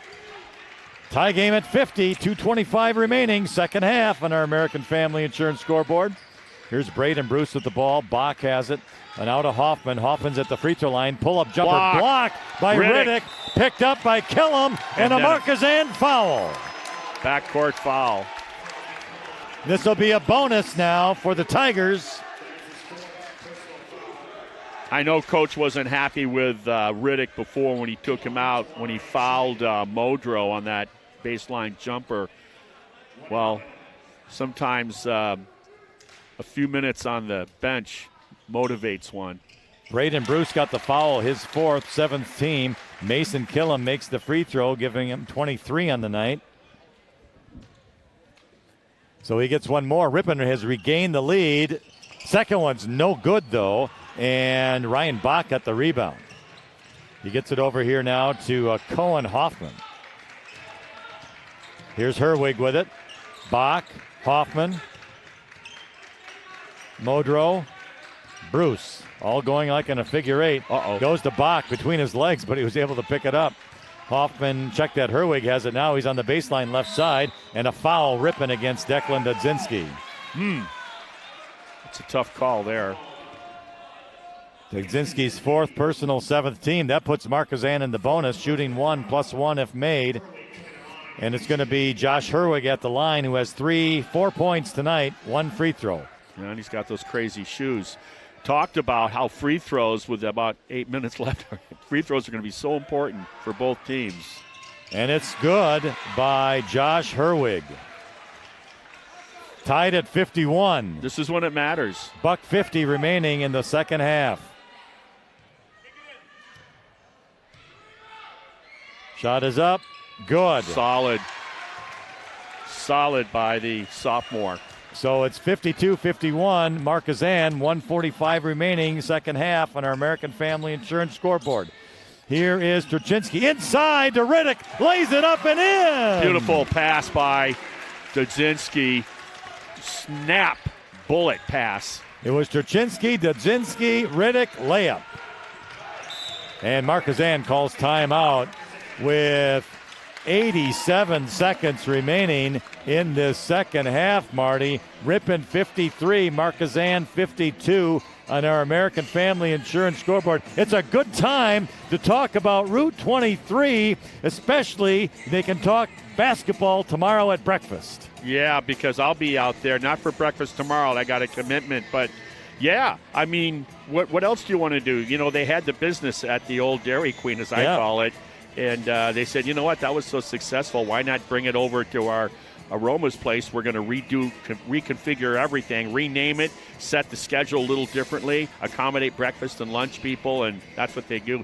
That's a hard-working family with a great product. I love and Friday night fans, tomorrow night, Friday night fish fry. They're open until 9 o'clock. Route 23. That's Route 23 West in Ripon. Route 23. Yep. Okay, what are both coaches saying right now? Well, it's a one-point game with less than a minute and a half. Whose possession we got here? Markesan, I think? Yeah. And so if I'm Markesan, hey, you know what you're going to do. You're going to keep feeding the beast, but they can also play an inside-outside game with Hoffman and the other guard that's got, 4 threes for them? Yeah, Hoffman. But you definitely want to feed the beast, and if anything, he'll get to the line, because once he gets the ball down there, you're going to hear a whistle almost every time. It's been that way tonight. If you're Ripon, what you want to do is not foul a jump shooter. If you can, your job is to get a body on them in box out. You want a one and done if you're Ripon. Inbound. Well, gets there's the in big. to Hoffman. DeModro lays it up and in. That was just too easy. That was. I would have doubled them and gambled. Markesan the lead now, 54-53, 1:15 remaining in the second half on our American Family Insurance scoreboard. Declan Dudzinski drives, takes it out to Bettine. He's on the baseline, but he brings it back out to Mason Killam. We're at 1:06 remaining. Killam drives to the basket, lays it up, and we have a foul on the floor. We don't want the grab by the sophomore. Man. Oh, what a move. That was a great move. Braden Bruce gets the foul, his fifth personal. He's done for the night. He has 2 points. Yeah, his job was, particularly in the second half, after seeing what Killam did to Markesan offensively in the first half, Coach said, you know what, I'm not going to let him do that. Get on him and burn all your fouls. So Mason Killam gets a free throw, and he makes that one. He has 9 free throws. Nope, make that 10 free throws tonight. So he ties the game with that first one. And the second one also good. Wow. So it's 55-54. Ripon, 1 minute remaining in the second half on our American Family Insurance scoreboard. Here is Modrow. He's at the lane. He's going to dish it off for a three. Hoffman, it's short. Rebound out of bounds to the Tigers. Like I said, they're going to do 2 things. They're going to feed the beast, or they're going to get Hoffman for the 3 ball. Hoffman had the look he wanted. It just didn't pull the trigger the way that he wanted to. Missed everything. But there's a lot of basketball left. And I know Markesan's got some timeouts, it seems to me, probably left. Declan Dudzinski brings the ball up, 42 seconds. Goes to Bettine, wing left side. And looks like Markesan wants to foul, but they haven't been able to do it. So now what do we got? We got a timeout. And this is what you wanted. There was no reason, if you're Ripon, no way with a 1-point lead and a little over a half minute, am I shooting the jump shot? No way. You want to get the ball into your scorers, which would be Killen and Bettine in particular, those two in particular, and attack the rim. All right. Or stay out, spread the floor. We got a full timeout. Stay out, spread the floor, make them foul you with your best free throw shooters. Let's take a timeout with them. 35.4 seconds remaining, second half. American Family Insurance scoreboard. Tigers 55, Hornets 54. Back in a moment. Our halftime show is brought to you by MPB Builders, known as an industry leader in post-frame construction. You can trust MPB Builders, a 13-time winner of the National Frame Builders Association Builder of the Year Award. If you're looking for straighter teeth, better chewing, or simply a better-looking smile, Sensational Smiles Orthodontics offers treatment for both adults and children. Sensational Smiles Orthodontics, your only local one-stop orthodontic office, located in downtown Ripon.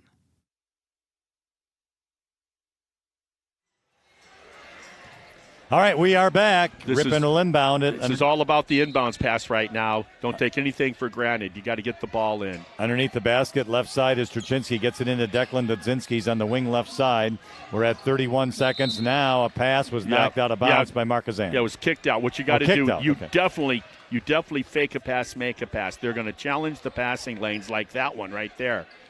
You come to the ball. Fundamentals are so important right now. 30.4 seconds remaining. Declan Dudzinski gets the inbound. He's double-teamed, and he's double-teamed. Oh! They're going to follow. Wow, Modro stole the ball. Yeah, Modro stole the ball. Doesn't like the call. Yeah, Modro stole the ball, but the official called a foul, I think, on Cohen Hoffman. Yeah, it's not on Modro, I don't think. I think the theft took place after the foul. It is on Modro. They called it on Modro, his fourth. I'm surprised it was on him. Now it's Markesan's 10th team, so Ripon gets 2 free throws. I was surprised that they didn't foul him right away. He hasn't been to the line much, has he? But Declan Dudzinski knocks it down. Now, I'm not saying he can't shoot free throws because he's the one that made the two that sealed the game, and they got the win last week or earlier this week. So now it's a 2-point game. He gets one more free throw, and this one is also good. Sound. Declan Dudzinski under pressure. It's Ripon 57, Markesan 54. Yeah. And I told you Laper had a lot of timeouts, it seems to me, because Ripon's been taking most of them.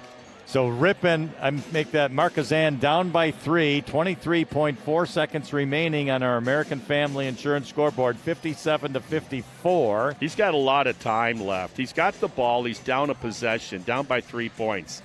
He can look at this a couple of ways. He can say, okay, I don't necessarily think you have to shoot the 3 here. I would attack the rim and hope for the whistle. And even if you just get the 2, you're down 1, you go for the steal right away. If you don't get it, go ahead and foul. Meanwhile, Ripon, you don't want to foul. If they take a jump shot, I talked about this earlier, do not foul a jump shot. Okay, close out on it, but do not foul it. I would double Modro and dare Markesan to tie me with a jump shot on one-on-one. I would not let what happened last time with the timeout. They just fed Modro. Immediately he turned around and scored. Yeah, I was just going to say, you give the ball to Modro, he's going to drive the basket, and he could maybe get a layup and get fouled, do the 3 that way. Well, and he's so athletic, he just gets to the spot on the block where he wants to be. He makes it so easy for the guard to feed him because of his ability to get where he wants to go. The one thing, Markesan has to travel the full length of the court. Ripon's going to pick him up in the backcourt as well. And that's a good job by Ripon to at least take some ticks off the clock here. Vredeveld brings it up. We're at 17 seconds. He's at the wing right side. Here's Hoffman with the ball. Here's Modro. He's driving. He's in the lane. He traveled. Yeah, it was an easy call. His spin move, he knows it too. His spin move. So that leaves 10.2 seconds remaining. Ripon ball on the inbound. in the backcourt. Gets it to Mason Killam, and he's going to be fouled with 7.5 remaining. Yeah, that was by Modrow. That was an angry foul by Modrow from behind. And it's his 5th personal foul. He's out of the game. Yeah, he already walked over to the bench. He did travel. Okay, when he did that spin move, he definitely dragged the foot before he put it to the floor. It was the right call.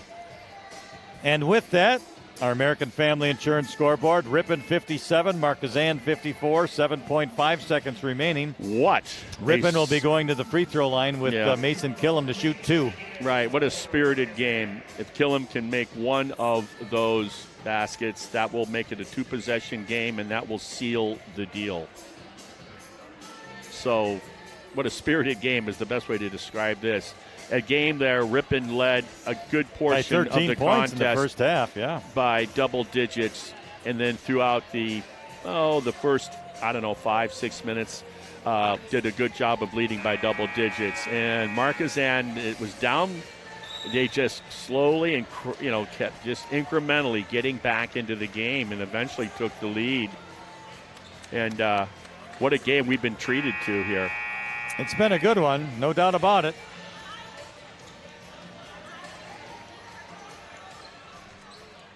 And Ripon will inbound the ball again to our left. They have to travel the full length of the court. Oh, there was no foul called. There had to have been a foul called.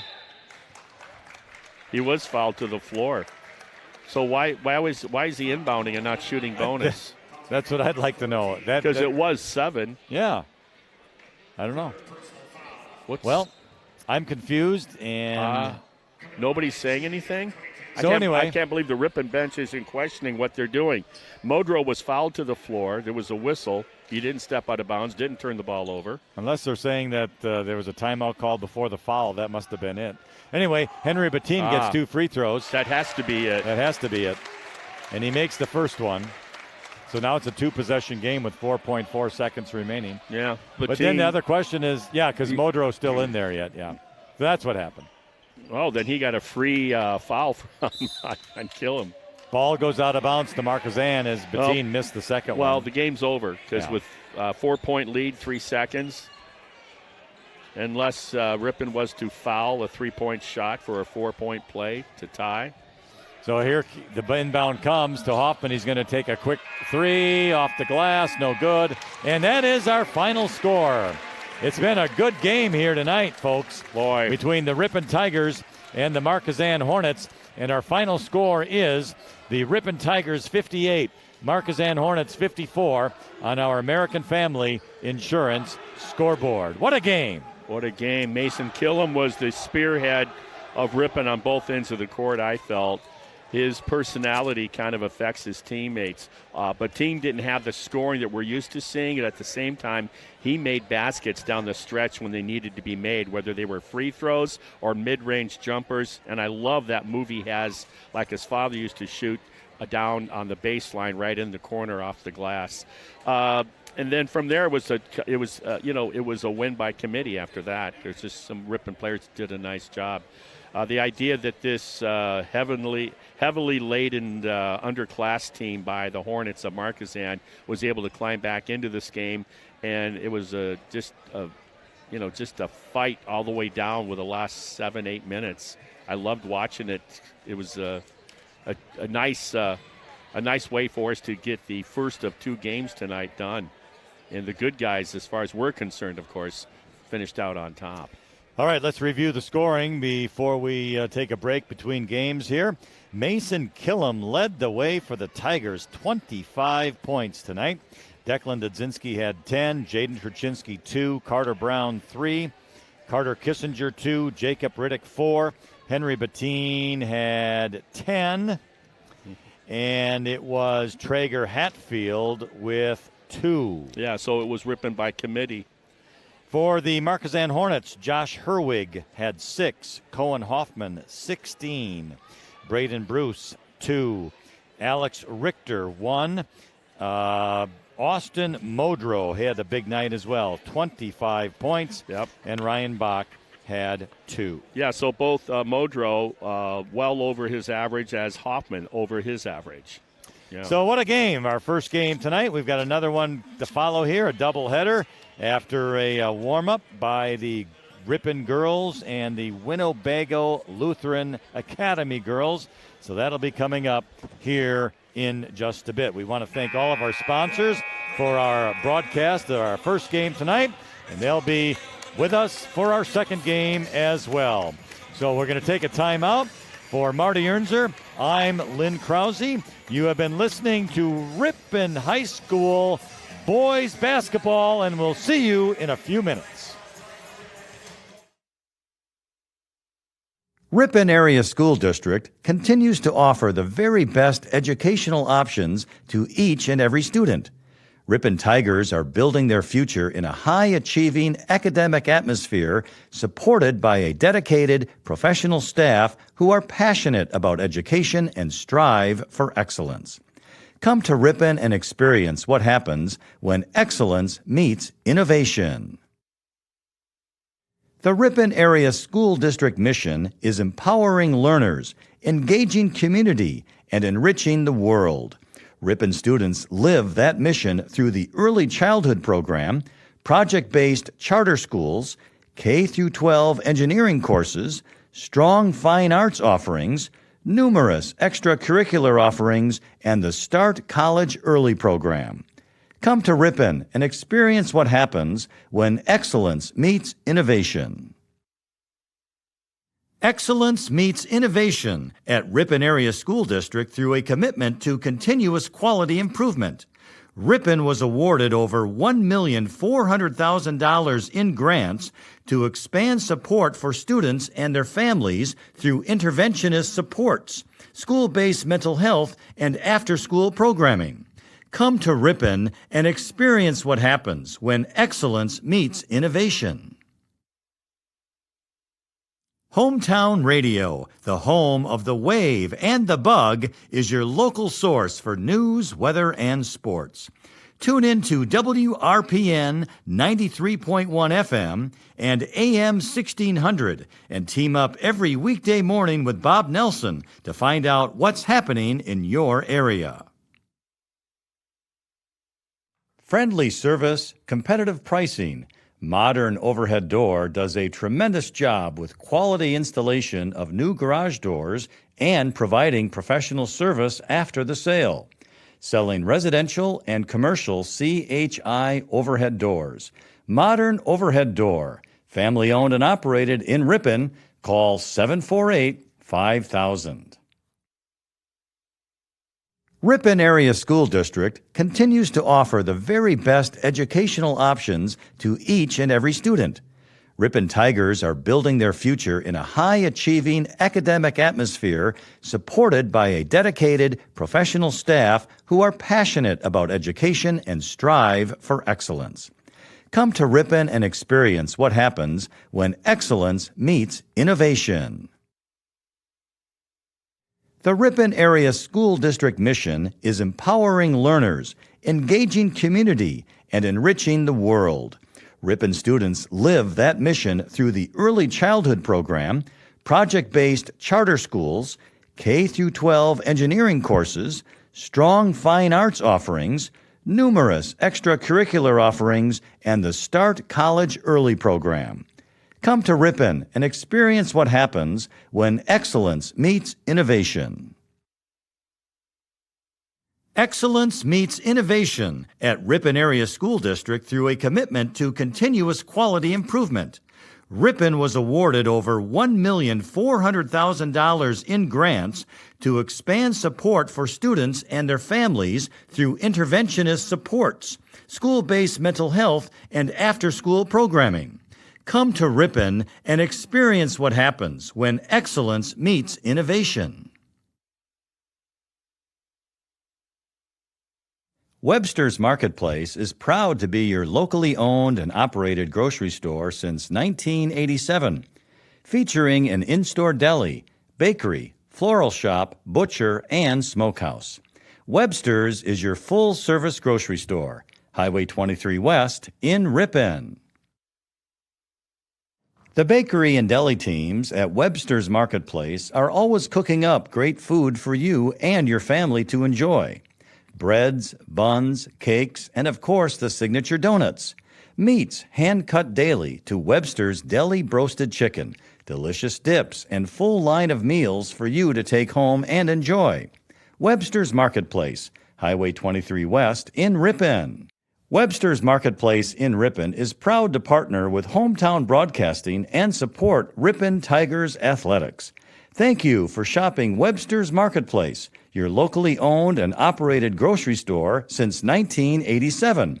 Highway 23 West in Ripon. Webster's Marketplace features an in-store smokehouse with tasty, made-fresh right-here brats, summer sausage, snack sticks, and more. Bill and the Webster's Smokehouse team can smoke your venison, fish, or fowl.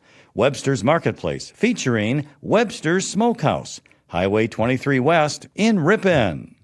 Floral Expressions is a full-service floral shop conveniently located inside of Webster's Marketplace. From centerpieces to balloon bouquets, full wedding flowers to custom and sentimental remembrance arrangements, Floral Expressions is here to help. Inside of Webster's Marketplace, Highway 23 West in Ripon.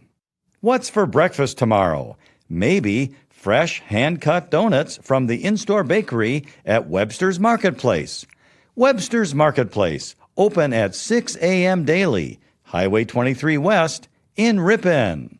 The meat department at Webster's Marketplace has a butcher on site daily, cutting the meat fresh for you and your family. Webster's Meat Service case features hand-cut steaks, signature stuffed mushrooms, marinated chicken breasts, and great fresh-from-the-sea options for you to enjoy. See you at Webster's. If you're looking for straighter teeth, better chewing, or simply a better-looking smile, Sensational Smiles Orthodontics offers treatment for both adults and children. Sensational Smiles Orthodontics, your only local one-stop orthodontic office, located in downtown Ripon. Silver Creek Dentistry offers a truly different dental experience. No upsell, no lectures, never any pressure. They truly believe in treating you the way you want to be treated, with friendly and compassionate dental care. Silver Creek Dentistry for all your dental needs. Our pregame show is brought to you by Brewer Heating and Cooling, your local Rheem Pro partner. You can count on the trained professionals at Brewer Heating and Cooling for all your home comfort needs. Drive the roads and the lane with confidence all season long. Get ready for your next road trip adventure with Goodyear Tires from Cliffs Tire and Battery, West Fond du Lac Street in Ripon. Keep moving with confidence on your long drive ahead. Get ready for your next road trip with Goodyear Tires from Cliffs Tire and Battery, West Fond du Lac Street in Ripon. Homan Automotive Group is committed to providing a professional and positive sales experience along with the best possible service. Their friendly and knowledgeable staff is always willing to go the extra mile to make sure you are satisfied. They are proud to be a part of the local community and look forward to serving you for many years to come. Homan Automotive Group in Ripon and Waupun. Hometown Radio, the home of the Wave and the Bug, is your local source for news, weather, and sports. Tune in to WRPN 93.1 FM and AM 1600 and team up every weekday morning with Bob Nelson to find out what's happening in your area.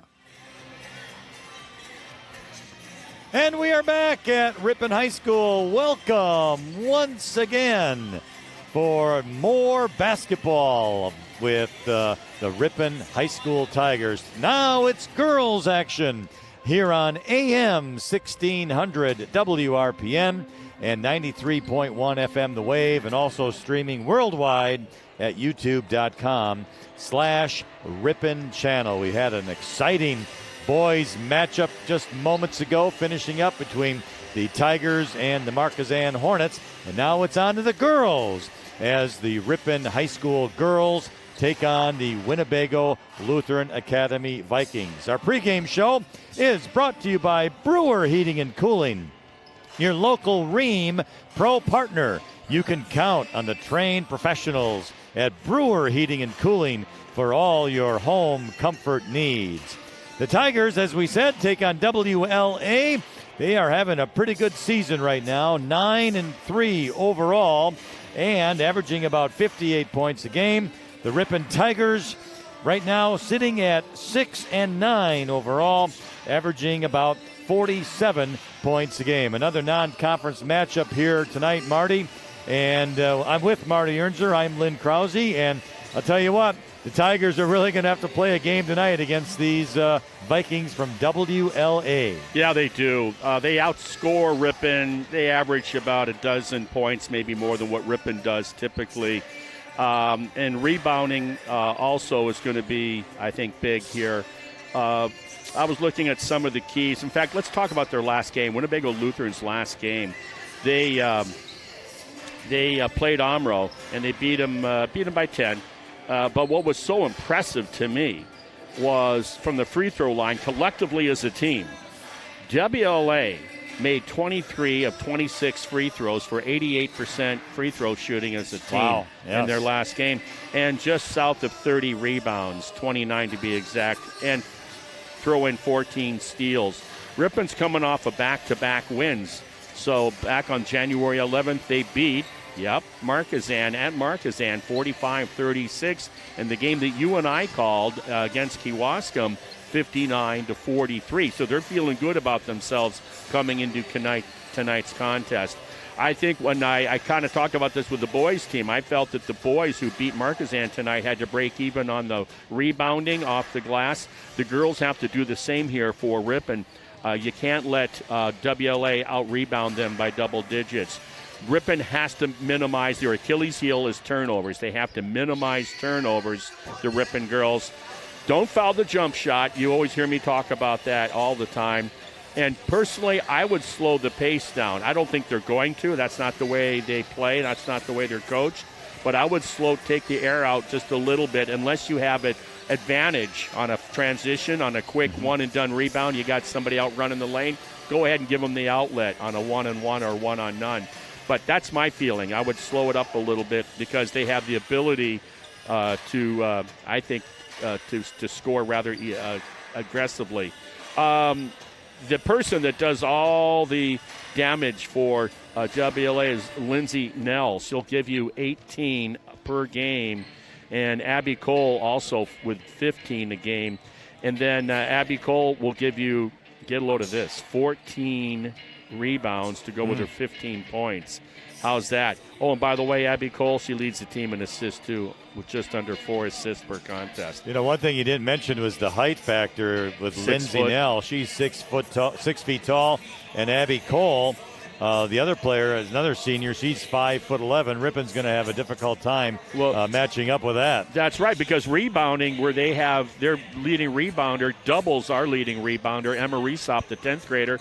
She averages 7 to lead the team, and then Ari Brooks right there with 6.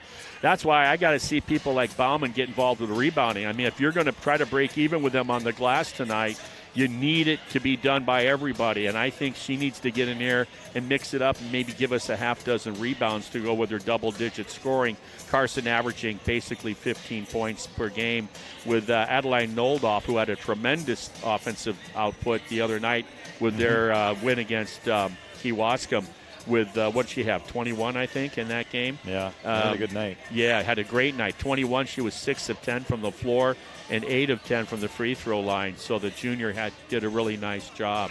So you got Noldoff with 21. You have Carson Bauman had 19 the other night. Ari Brooks had a double-double, by the way, 10 points to go with 11 rebounds. You need all of that production. So I guess what I'm saying is the Ripon people that are the rebounders and the scorers, they got to show up tonight, and they need some extra help if they're going to compete with this WLA team that's in second place in their conference right now.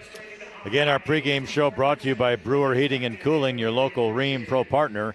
And you can count on the trained professionals at Brewer Heating and Cooling for all of your home comfort needs. And we thank them for their sponsorship.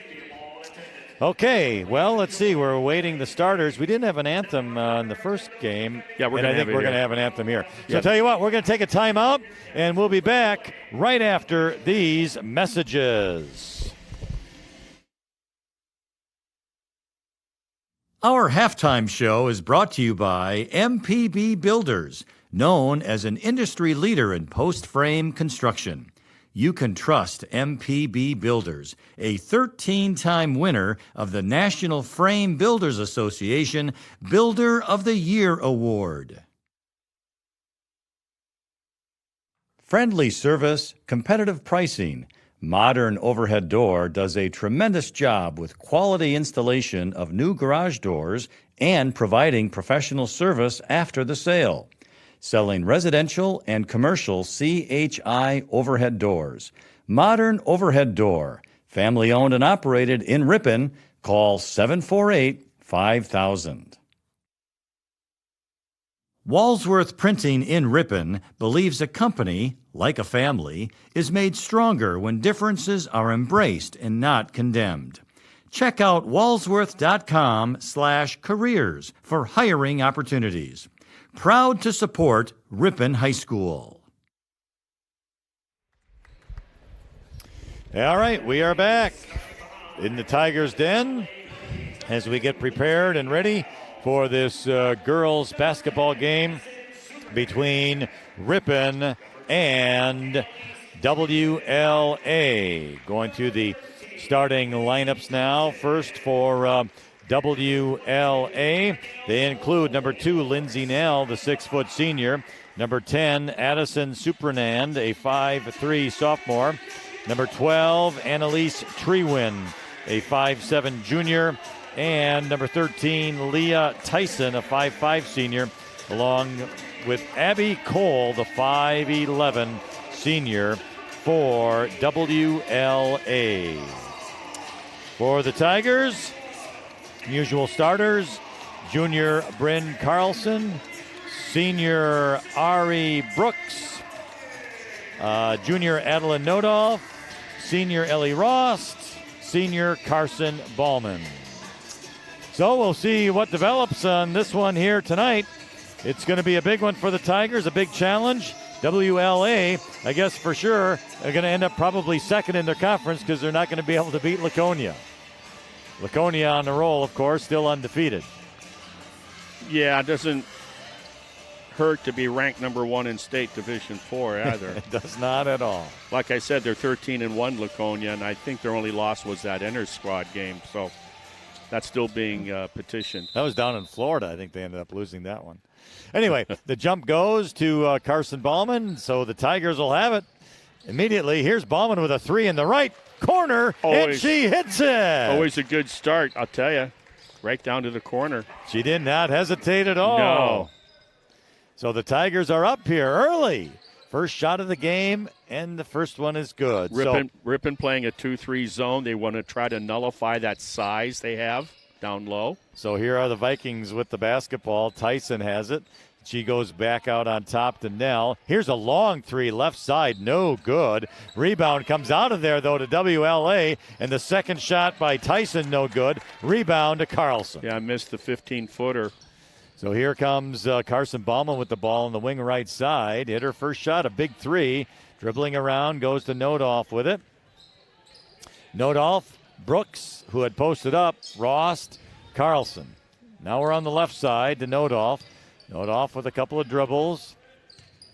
Going to have to go inside to Brooks, but the pass was knocked away out of bounds to WLA. Yeah, that's the stat that we talked about, turnovers. Oh, we got a foul. I guess it is going to be a foul on Ari Brooks. I didn't see the foul. I just thought the ball went out. Her first team. So here comes the Vikings. Over to the right side, Nell has it. She's going to take a long 3, no good. Rebound comes hard out of there to Trewin. Back out on top for a 3 to Supranand, and she hit it. Yeah, she did. Both teams average about the same number of threes per game, about 4 or 5. American Family Insurance scoreboard is tied up at 3 apiece. 16:25 remaining in the first half. Ball was knocked into the back court by WLA. Carson Ballman ran it down, so no over and back. Nodolf will have it.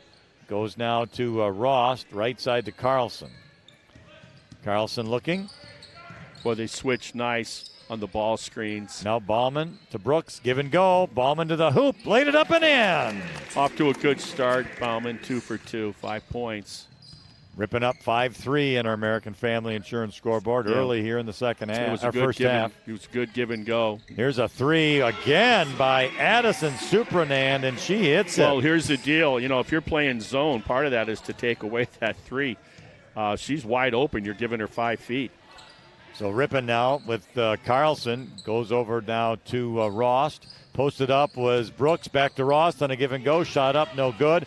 Rebound out of there to Nell. Nell's going to take it coast to coast. Lays it up and in. Wow, she beat the defense down there with the dribble. So here comes Addison Nodolf for Ripon. Stops. Gets it to Ballman. Right side Carlson. Nodolf has it again. Ballman posted up, so she gets the ball. She's going baseline. Goes over to Carlson again, to the left baseline. To Ari Brooks, who lays it up. No good. Yeah, she had a big in her face and made her move the shot. Abby Cole with the rebound. Here's another 3 to the right side. Good. Addison Supranand on fire. 3 for 3 in a hurry. So now it's 11-5 Vikings.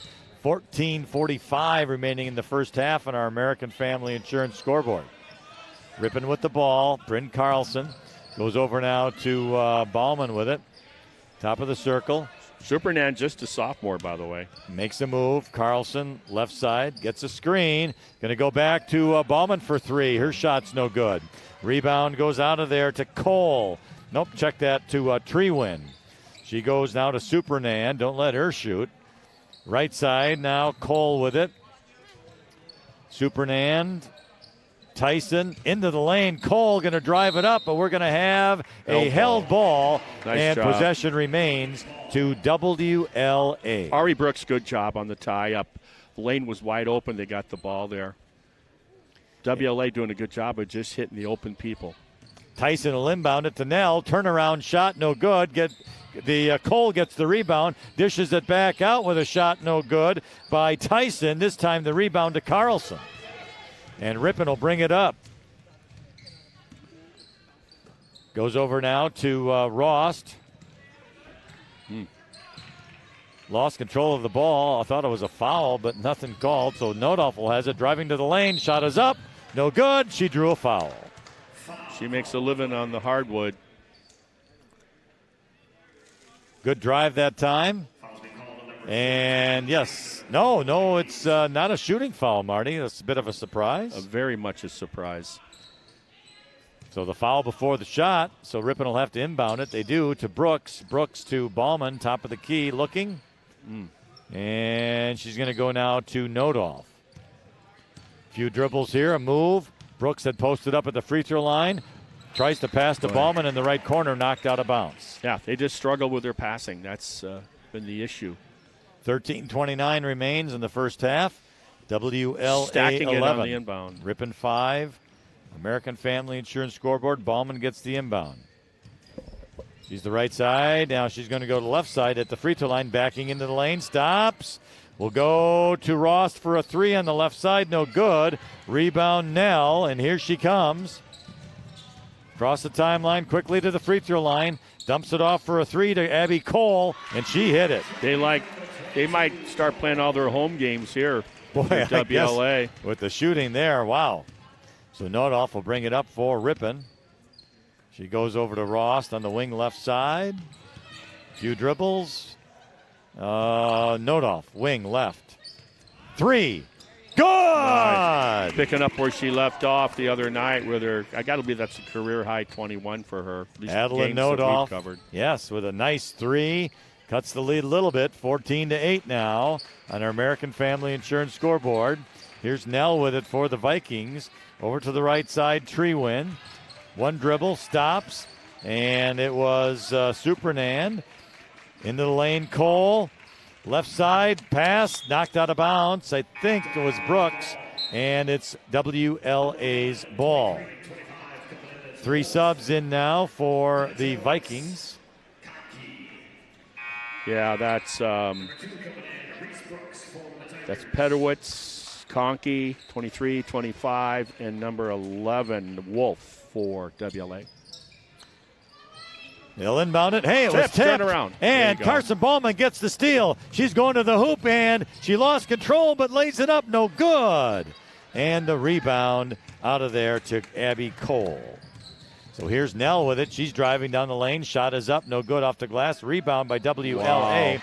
And it's up and in by Jenna Petrowitz. She was between 3 white jerseys and came down with that offensive rebound. Carlson has the ball now for the Tigers. To Ballman between the circles. Tried to post up was Brooks, but a foul is called on a reach by Lindsay Nell. That's her first. Team second. Emma Resop comes in. And Ari Brooks out. Bryn Carlson will inbound it for the Tigers. She goes way out on top to Adeline Nodal. Between the circles. Left side. Reese Brooks has it. Looking to go somewhere. Carlson. Drives the baseline, but off her foot, out of bounds. WLA ball. Another one of those turnovers. Turnovers and rebounding. Those are the 2 things. If Ripon's doing well in those 2 categories, they can compete with this team. Vikings with Cole with the ball to the free throw line. Posted up Nell. Brings it back out for a shot way off. Ballman tried to get the rebound, but it didn't hit the rim, so it came down right on Ballman right away, and it was knocked out of bounds. That was really nice defense by Emma Resop, who got in there. She took away the good shot. She likes to mix it up. You watch her, she will man up. She will body you up, and that's what you need to do. Libby Gatsky in now for Ripon. Posting up with it is Cole. Brings it back out now to Petrowitz. Shot up, no good. Gets her own rebound. She pushes it back out to Nell. Here's Abby Cole with a 3. No good. Rebound up, and it's by Gatsky. Yeah. Gets it to Nodoff. Nodoff to Reese Brooks. On the wing, left side. A dribble or 2. Emma Resop has it. Stops the dribble. Reese Brooks, baseline, little floater, good! Nice take. Not used to seeing that from her. That's huge. Vikings 16, Tigers 10 on our American Family Insurance scoreboard. 10:35 remains in the first half. Here's Nell driving to the hoop. Blocked by Ballman. Oh, I thought she and it was off of Nell. Oh, that's why she didn't after the block. Yeah, yes. I'm going, hey, pick that up. And then she realized that she knocked it off of her, but you had to hope that the refs saw it. Tigers ball. Yeah. Oh, they changed their mind. Yeah. You know, if you're standing in bounds, just grab it. Don't depend on the ref to make the call. After further review, they changed their mind. Well, yeah, the other ref came over and told him what he thought. Yeah. All right, so WLA gets the inbound. It gets there to Petrowitz to the lane. Brings it back out. Now to Cole on the wing. She drives the lane. Little dump off the glass. Good by Jenna Petrowitz. Yeah, she drove, and when she drove, you had to come off your person to help because she got by the defender, and then she found her teammate that was left open. So Gatsky has the ball. She's going to go cross court now to Rost. Drives into the lane, stops, has a pickpocket from behind. It's a foot race to the basket, and it's blocked by Ellie Rost. It was a nice steal out there, though, by Haley Wolf. So WLA will inbound underneath their basket right side. And Ballman stole it or knocked it away anyway, but it was taken back, the loose ball by WLA, and then out of bounds. Nice play. Jenna Nell Lindsay Nell couldn't control it, and it goes out of bounds to the Tigers. Took them out of their game right there. Let's see what they can do. You got to be strong with the ball, meet the pass. So I'd like to see him try to little dribble penetration in there and try to make the refs blow the whistle. All right. Well, the WLA coach was pleading his case, but regardless, it's Ripon's ball. Here's Ballman. Tries to go underneath. A high pass out of bounds to the Vikings. So, Vikings have the ball. 9:35 remaining in the first half. 18-10 on our American Family Insurance scoreboard. Vikings in the lead. Across the lane was Abby Cole. Goes now to Lindsay Nell for a three, and she hit it. Yeah. They got 5 threes at least. 4. All right. And a timeout, Tigers. They got 3 by number 10. Then then someone else stepped up 5. on top. You're right. And then just now. No, you are correct. I'm sorry. Hey, you're the one keeping track. I know. I got to keep track of you. Yeah, I don't know how I miscounted that. It must be a little streak on my glasses that I missed that. I don't know how, but I must have. Well, I'm wearing those Dollar Tree expensive ones. I'll tell you what, Marty. It's not a streak, it's frost because it's so cold up here against this cold south wall. Hey, I'm wearing, what do I got here? I got 2 T-shirts, a wool shirt, and then the big-time cardigan sweater thing. You called it a cardigan instead of a sweater if you pay a little more. Yeah. I think that's the difference. All right, so Ripon gets the ball back. 9:12 remaining in the first half. They're down 21-10 to WLA on our American Family Insurance scoreboard. All right, Ballman has the ball. She's down to the baseline. Gets a pass over and out to Reese Brooks. Reese Brooks to Ross. You go. Back to Ballman. You got to do quicker movement like that. Nice job. Drives in the lane to the hoop, plays it up and in. Well, that time they moved the ball. They didn't sit on it, let the defense reset. That was excellent basketball right there and ball reversal. 7 points for Ballman in the first half here. So it's WLA on the offense. Haley Wolf to Nell. Right side with it is Petrowitz. Nell gets it back. She's driving into the lane to the basket. She put it up and in. Boy, they're just smooth. Their bigs got good ball dribbling skill set. So here's Reese Brooks handing it off now to Ross. To Reesop, rather. Keep moving it. Ballman gets it back. Goes now to Reesop. Drives in the lane. Tries to pass it. Stolen away. Look out. Rushing the other way is Haley Wolf. And she gets it blocked, but a foul on the Tigers. Wolf, another sophomore. The foul on Ellie Rost, her first, second team.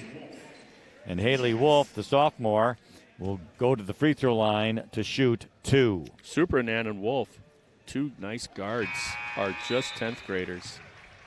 That soft rim, 3 bounces on it, goes down for 1. Second one, good as well. All right, 8:09 remains in the first half. WLA 25, Ripon 12 on our American Family Insurance scoreboard.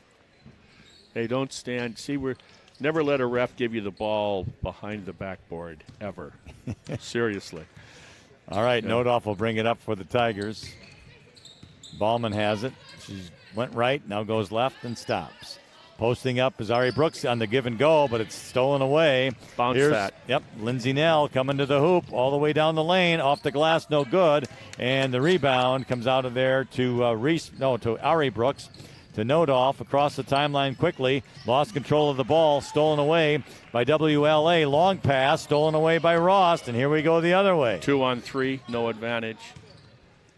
To Nodoff. For a 3 on the wing, no good. Rebound out of there to Petrowitz of WLA. You say that so well.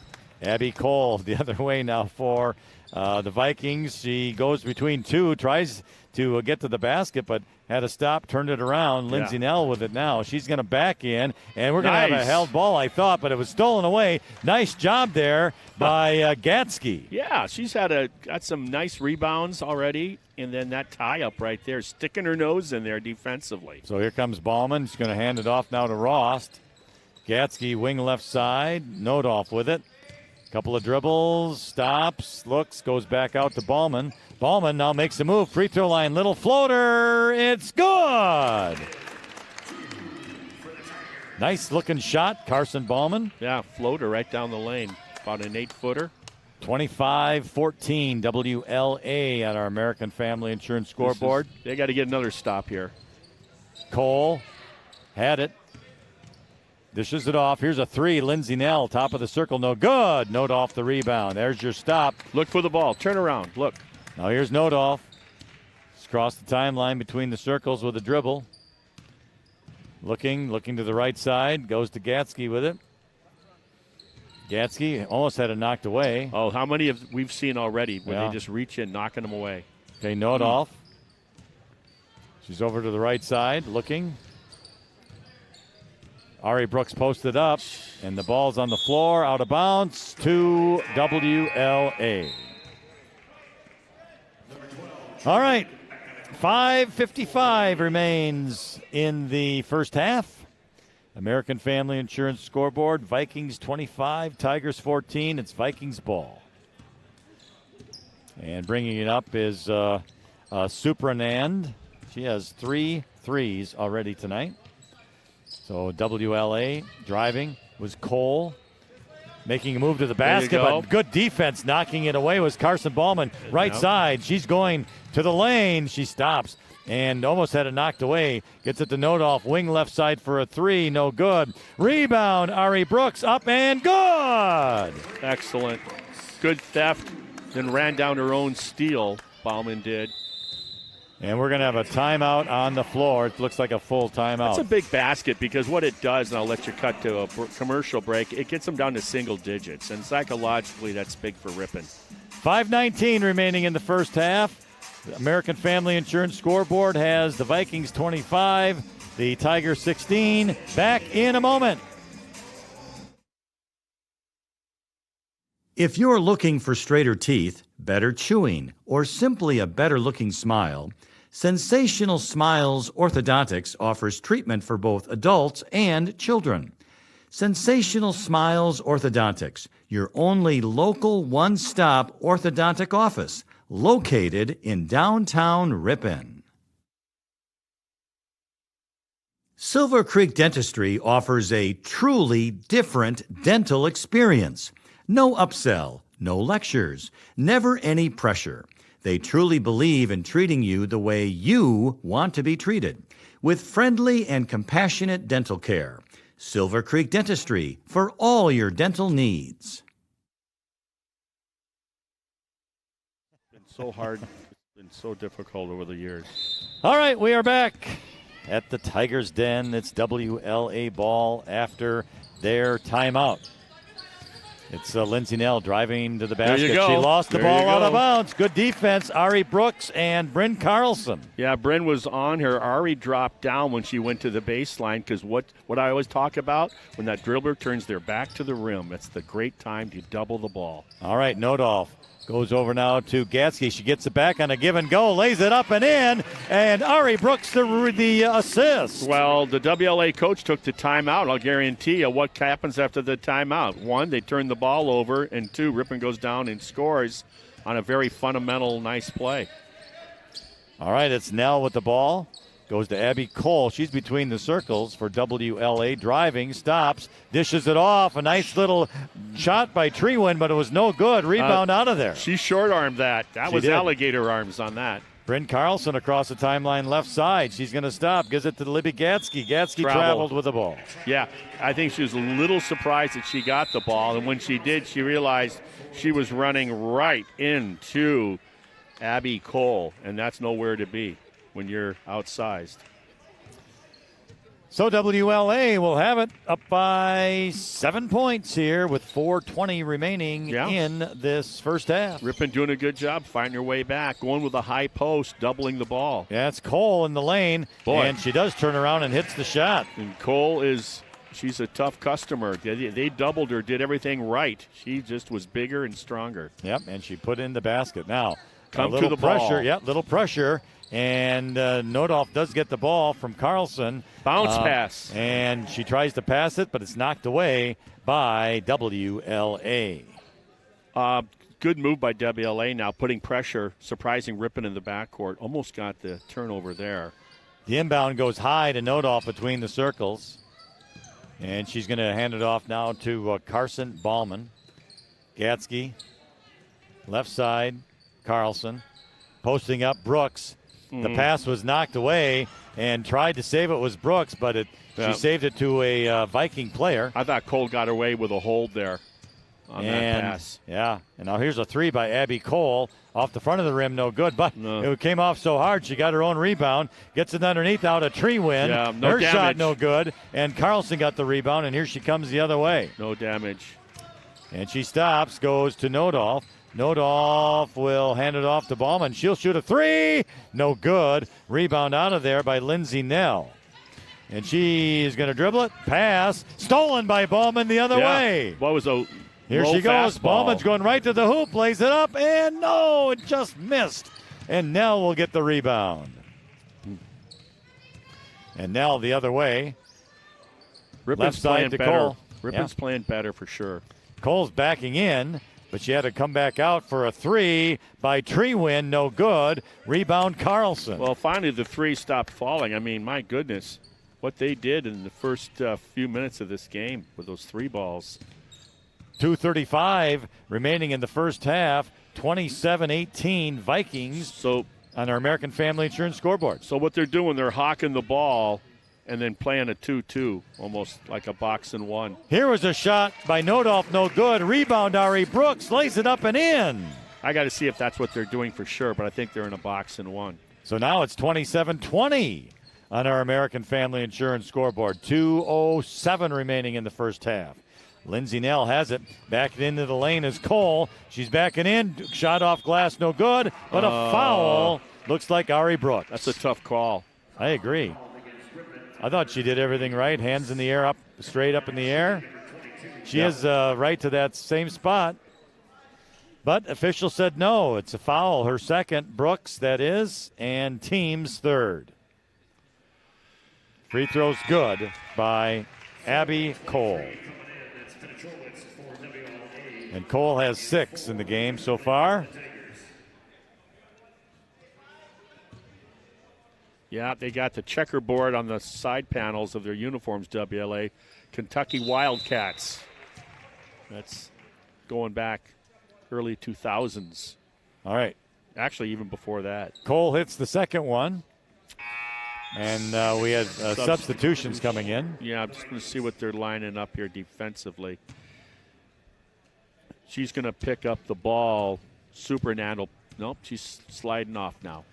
So, Bryn Carlson gets it across the timeline for the Tigers. He's going to hand it off to Gatsky. They're trying to pressure the ball, and it's working. Resop's in the game.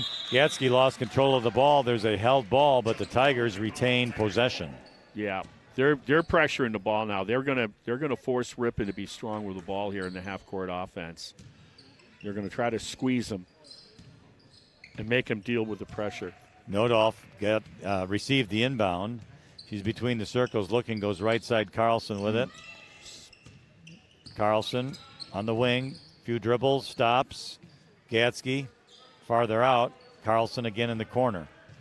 Nodolf now, slightly to the right, beyond the three-point line, driving to the basket, lays it up, and she's fouled on the play. She's gotten really good at that, driving and getting the whistle and getting to the free throw line. The other night, she was on free throw. She did really well. She was she did have a nice night. 6 of 10 from the floor, 8 of 10 from the free throw line. Finished with 21. And she makes that free throw. She gets one more and makes that free throw. All right, American Family Insurance scoreboard. Vikings 29, Tigers 22. We're seeing her game really, really mature here over the last 3-4 games. All right, so WLA has the ball on the offensive end. They're bringing it around. Chemnitz had it. Now it's on top for a three by Supernan. She misses it. Carlson the rebound. Yeah, Supernan is human. 1 minute remaining in the half. Quickly to Gatsky. Gatsky goes back to Carlson, top of the circle. Here's Ballman on the wing left. She takes a drive into the lane, up to the basket. Shot is up. Oh, no good. Resop the rebound. Good. Emma Resop. Leading rebounder on the team, that 10th grader. She's the most physical, I think, Adeline Noldoff and I think Resop the most physical players on the team. Well, Noldoff just got a foul on a reach on Addison Supernan as she was dribbling to the left side. 38.9 seconds remaining in the first half. 29-24 Vikings on our American Family Insurance scoreboard. Vikings will inbound right in front of the Ripon bench. Bounce pass into Supernand. She went right, now goes left. Note off on her. Now she's going to the right. Dishes it off to Nell. Nell with the dribble just beyond the three-point line. Goes back to Supernand. She's going to take a three off the front of the rim. No good. Nice. Ballman the rebound with 23 seconds to go. And she's one of the players I thought that really needs to, help out rebound collectively as a team, and she's doing it tonight. Note off with 12. Free throw line, takes a jump and shot no good with 9. Rebound out of there, but Resop gets called for a reaching foul. Is it Resop? Okay. Oh. I thought it was on Noldoff. Oh, it is on Nodoff. I beg your pardon. It is. Adeline Nodoff, her first. No reason to beg. Just get it right. Yeah, I thought for sure it was Resop because she was right in there, too, with a reaching. Yes, she was. 8.7 seconds remain. They're going to roll the ball in. WLA does. Gets it at half court. I would have ran up there. Supernand. So she's going to hand it off to Nell. Nell with 3. Drives to the basket. Nice block. Shot blocked by Bowman. Yeah, nice job. And it was off of Nell out of bounds with 0.2 seconds remaining. And Ripon will inbound it. But they have to go to the full court.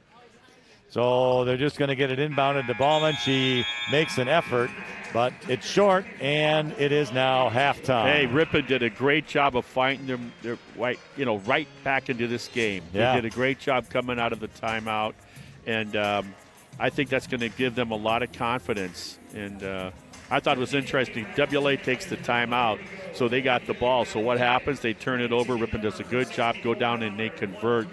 And I think that had a lot to do with it. And then the rebounding by committee, I think, is really big right now for Ripon. All right, it is halftime, and our American Family Insurance halftime score has the Winnebago Lutheran Academy Vikings 29, and the Ripon Tigers have 24. Gives us, Marty, an opportunity to say Route 23, Highway 23 West in Ripon, going to have a Friday night fish fry to 9 o'clock, but that's not all they have. No, we got options. If you like to go for that Mexican cuisine, you can get that too. Yeah. You want breakfast, you can get breakfast. You want the fish fry, you can get the fish fries. We're still America. Route 23 does a heck of a job, and I know my wife and I are going to be there checking out that menu because we always do, regardless of what the name of the restaurant is. It's good food. It eats well. It does, and that's Route 23. They're open 7 days a week. Folks, they are open on Friday night, tomorrow night till 9 o'clock. Yeah. Check their fish fry. They're also open Saturday night till 9. Okay. All right. Again, our halftime score, WLA 29, Ripon 24, and we will be back eventually right after these messages. Walsworth Printing in Ripon believes a company, like a family, is made stronger when differences are embraced and not condemned. Check out walsworth.com/careers for hiring opportunities. Proud to support Ripon High School. Webster's Marketplace is proud to be your locally owned and operated grocery store since 1987, featuring an in-store deli, bakery, floral shop, butcher, and smokehouse. Webster's is your full-service grocery store, Highway 23 West in Ripon. The bakery and deli teams at Webster's Marketplace are always cooking up great food for you and your family to enjoy. Breads, buns, cakes, and of course the signature donuts. Meats hand-cut daily to Webster's Deli Broasted Chicken, delicious dips, and full line of meals for you to take home and enjoy. Webster's Marketplace, Highway 23 West in Ripon. Webster's Marketplace in Ripon is proud to partner with Hometown Broadcasting and support Ripon Tigers athletics. Thank you for shopping Webster's Marketplace, your locally owned and operated grocery store since 1987. Highway 23 West in Ripon. Webster's Marketplace features an in-store smokehouse with tasty, made-fresh right-here brats, summer sausage, snack sticks, and more. Bill and the Webster's Smokehouse team can smoke your venison, fish, or fowl. Webster's Marketplace, featuring Webster's Smokehouse, Highway 23 West in Ripon. Floral Expressions is a full-service floral shop conveniently located inside of Webster's Marketplace. From centerpieces to balloon bouquets, full wedding flowers to custom and sentimental remembrance arrangements, Floral Expressions is here to help. Inside of Webster's Marketplace, Highway 23 West in Ripon. What's for breakfast tomorrow? Maybe fresh hand-cut donuts from the in-store bakery at Webster's Marketplace. Webster's Marketplace, open at 6 a.m. daily, Highway 23 West in Ripon. Walsworth Printing in Ripon believes a company, like a family, is made stronger when differences are embraced and not condemned. Check out walsworth.com/careers for hiring opportunities. Proud to support Ripon High School. And we are back at the Tigers' Den. It's halftime. And again, our score, WLA 29, Ripon 24 on our American Family Insurance scoreboard. Marty, what do you got for us? Hey, let's talk about going way back to 1928, 1929, Wisconsin basketball. And it was just coming into its own at the time. You did have a board of control. The WIAA wasn't in existence. And it's really kind of interesting when you listen to what they were talking about back then and how they're trying to get Wisconsin basketball interest even higher. Wisconsin high school basketball is improving, they said. And according to leading conference officials and coaches, ranks now with the best in the country. Wisconsin can lead the country if the coaches can improve the offensive side of the game and develop better shooting. More emphasis upon free throwing, they called it back then, would also benefit the game. During the 1928 state tournament, 60% of the free throws attempted were made. Now, this percentage compares unfavorably with Indiana, where over 70% of the throwing was scored. The 1929 showing, however, in Wisconsin was a real improvement over 1928. I thought that was interesting. When they did the free throw shooting competition, they would take 5 players from a team. Each one would shoot 50 free throws for a possible 250. And Shawano was a winner as a team competition, 194 free throws out of 250. The individual best free thrower was also from Shawano, John Huntington, who made 47 of 50 free throws. Back then, I think good, and they shot the underhanded back then too, like a la Rick Barry. And believe it or not, folks, even back then, there was girls' competition. Not a lot, mind you, but it was just getting underway. Appleton and Shawano girls tied that year with 173 free throws. That's pretty good. Platteville was a distant third with 112 made in girls' competition of free throwing. Next time we do a game, I'll talk a little bit about the Wisconsin Little 10 Conference, of what Ripon was a big part of back in the day. Yeah. And now that doesn't exist, but we'll talk about the history of the Little 10 Conference. All right. Well, thank you for that, Marty. Always informative and entertaining, and that's what we aim to do here. Yes, we do. I can't juggle because you wouldn't see it if you're listening on the radio. So we have to talk instead. Have to do other ways. Yeah, other things we can talk about. How about Week 8 state rankings in area schools? Yeah, I'd be interested in that. Yeah, Division 1. I'll tell you, you talk about 3 towns that are next to each other and all just kicking butt in girls basketball. Kimberly Papermakers are ranked 4th in state with a 12-2 record. The Polar Bears of Hortonville are right on their heels, ranked 5th with a 9-3 record, and look who's coming in at 6th. Those Rockets of Neenah with 11-2 record. In Division 2, not a lot of area schools, but the one that matters is the Golden Beavers of Beaver Dam, ranked 4th with 11-4 record. In Division 3, hey, does this school sound familiar? Waupun, 13-1, is ranked number 1 in state. And the next game that you and I will do for the girls will be that Waupun game later on in February. All right. And ranked number 5 is Kettle Moraine Lutheran with 11-2 record. Gee, I wonder who gave them one of those losses. Could it be? That's right. Could it be the Flying Dutch people of Waupun? And number 9, Xavier, 9-5, defeating Catholics. In Division 4, we talked about him earlier, 13-1, Laconia Spartans, the girls, whether it's volleyball, basketball, softball.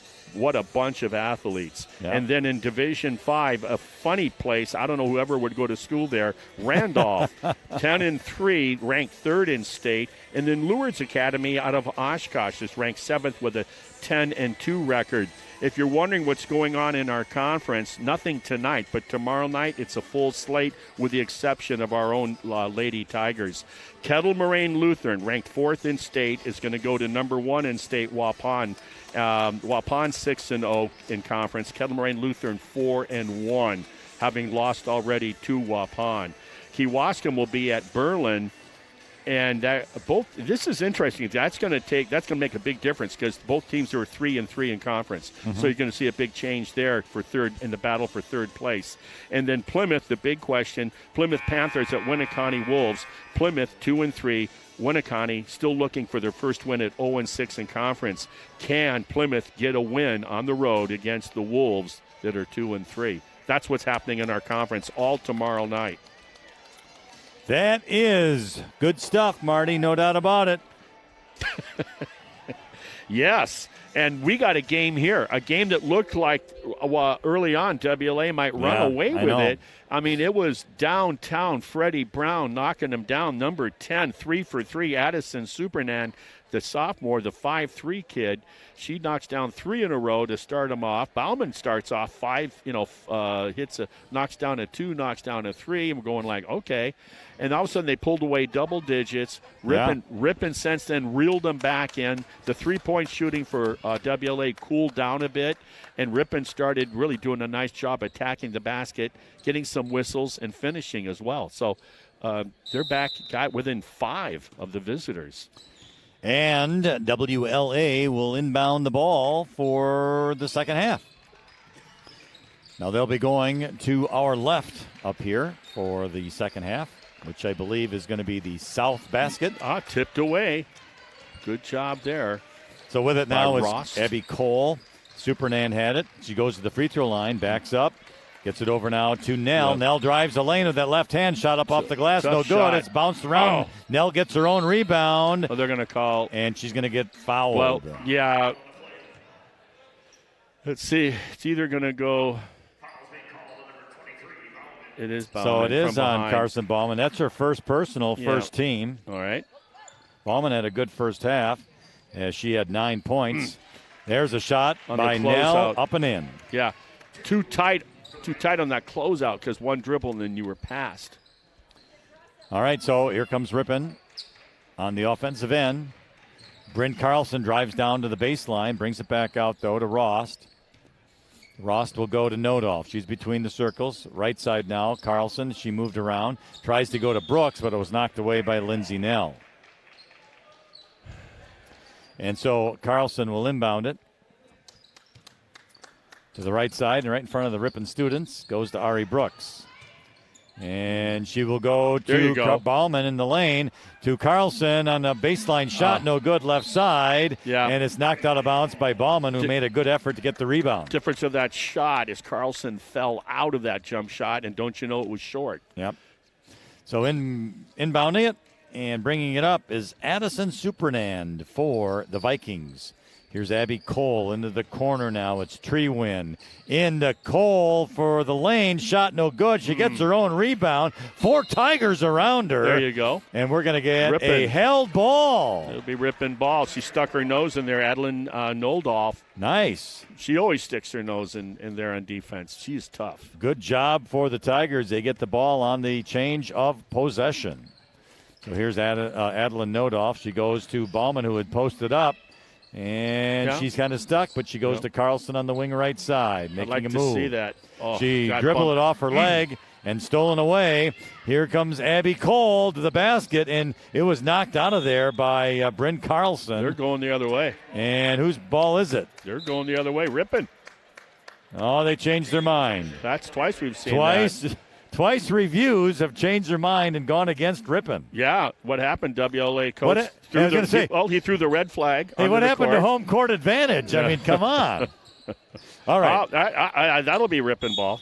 That one is Ripon's ball as it was inbounded and knocked away, and the WLA girls tried to pick it up, but they couldn't do it, knocked it out of bounds. All right. So here's Nodolf to Brooks.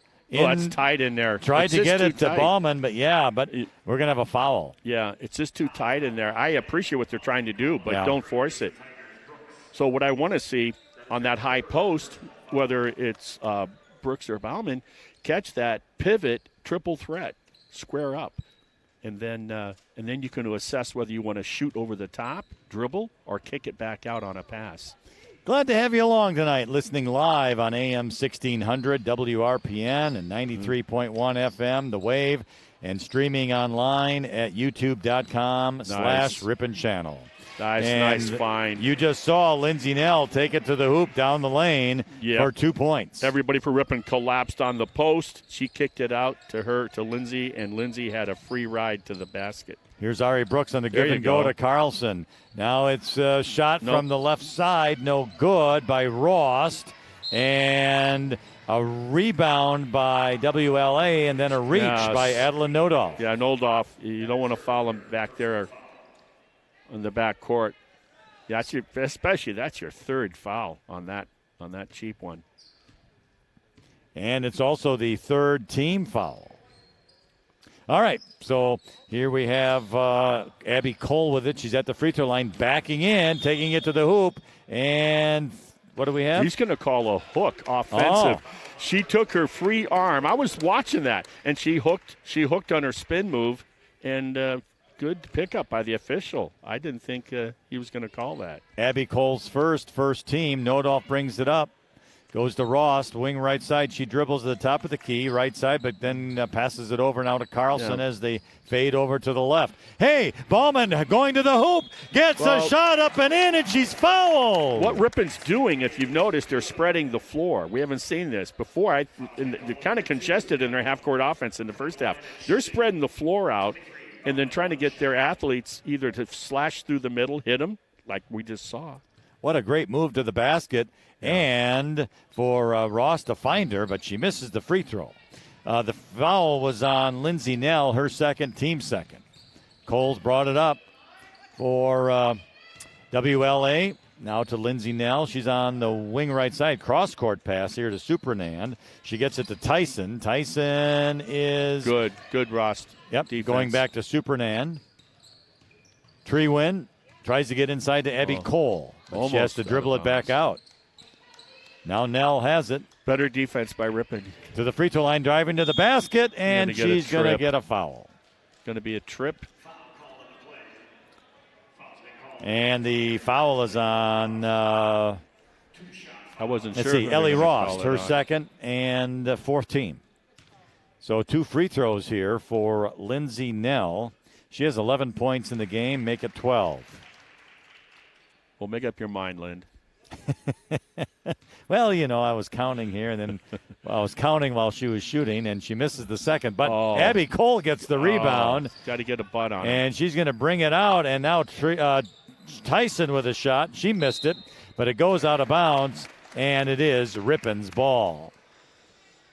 14-15 remains in the second half.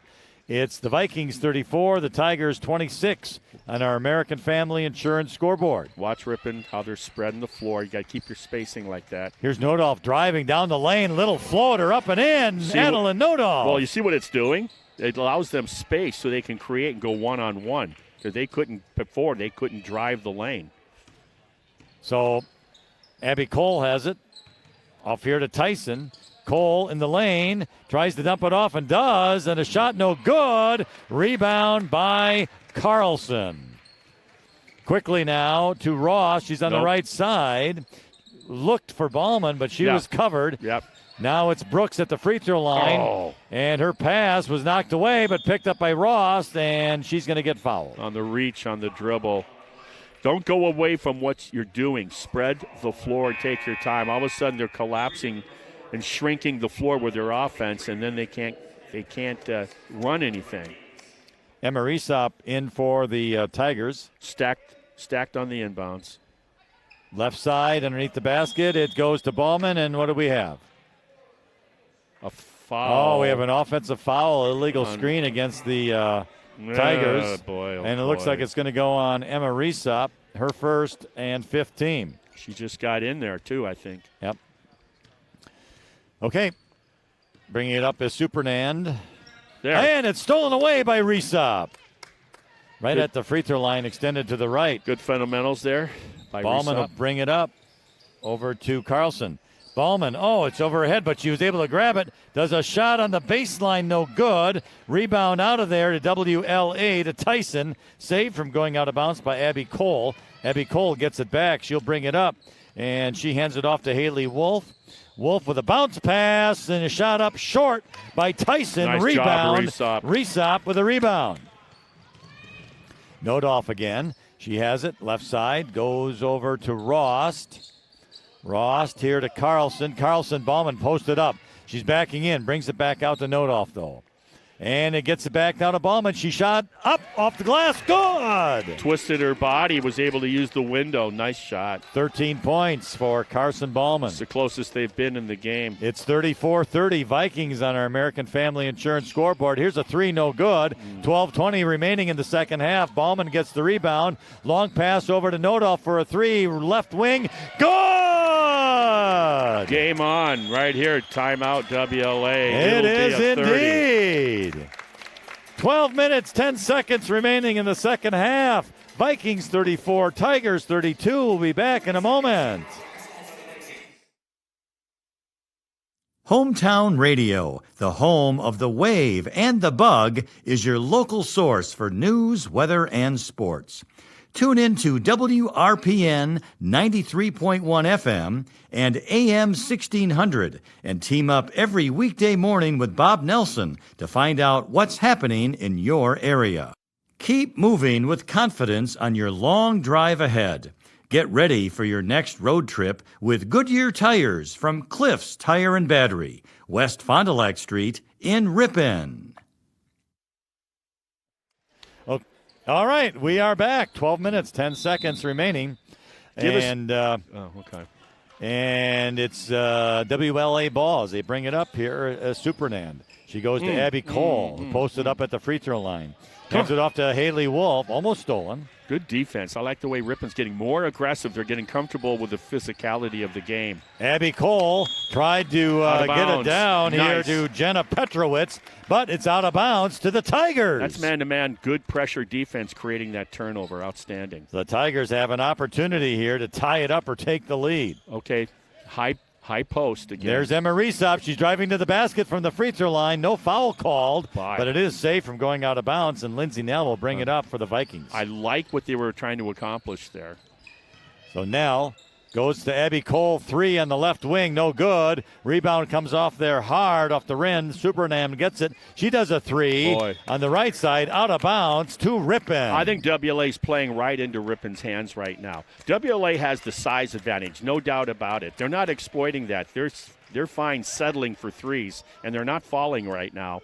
It's going to be interesting to see if he changes his strategy and tries to go down low with the ball with his bigger players. Here's Ballman on the wing right side, goes to Emma Aesop. Aesop to Reese Brooks. She's going to take a dribble, stop, and they're outside the three-point line now. Here's Bryn Carlson. She goes to Ballman, who makes a move to the hoop, lays it up and in! Great. They call that, it's a great V-cut. Went up high, froze the defender, and then went hard to the baseline. Nice find, too, by the passer. And Ballman with another basket. Hey, this one's stolen away by Brent Carlson. Opportunity to get their first lead of the game. It's tied at 34 on our American Family Insurance scoreboard. Actually, Ripon started 3-0, didn't they? Yeah. So here we go. Bauman again making it to the hoop. Shot is no good, but Lindsey Nell got a piece of it. So it's rebounded back to WLA. Wide open underneath the basket was Jenna Petrowitz, and she laid it up and in. Had no idea that the defender was behind him. So Bryn Carlson will bring it across the timeline for the Tigers. We're at the 10:15 mark here in the second half. Carson Bauman has it high on the left. Cutting to the basket, lays it up, was Ross, no good, and rebounded by the Vikings. Those are the opportunities when you spread the floor. That should be Ripon's new offense for the rest of the season. Here we go. It's outstanding. Nell has it. Free throw line driving to the basket. Blocked from behind by Bauman. Yeah. Nice block. Carlson will have it. They're She's running. Bringing it up. Goes to Bauman, who cut to the hoop, but the pass was a little bit in front of her and out of bounds. So, good idea. Yep, good idea. 9:44 remains in the second half. American Family Insurance scoreboard has the Vikings 36, the Tigers 34. I think they got things figured out, Ripon. So here comes WLA. Look at this. Carson Bauman with a steal. She's going to the hoop right side. She is fouled and will go to the free throw line. Good foul by WLA. You make sure if you're going to foul him. Don't let him get the basket. Make him earn it. And that's exactly what happened. The foul is going to be on Lindsey Nell. Looks like her fourth personal. So Bauman with just a good job. I mean, she saw what the pass was going to be, stepped in front of it, intercepted it.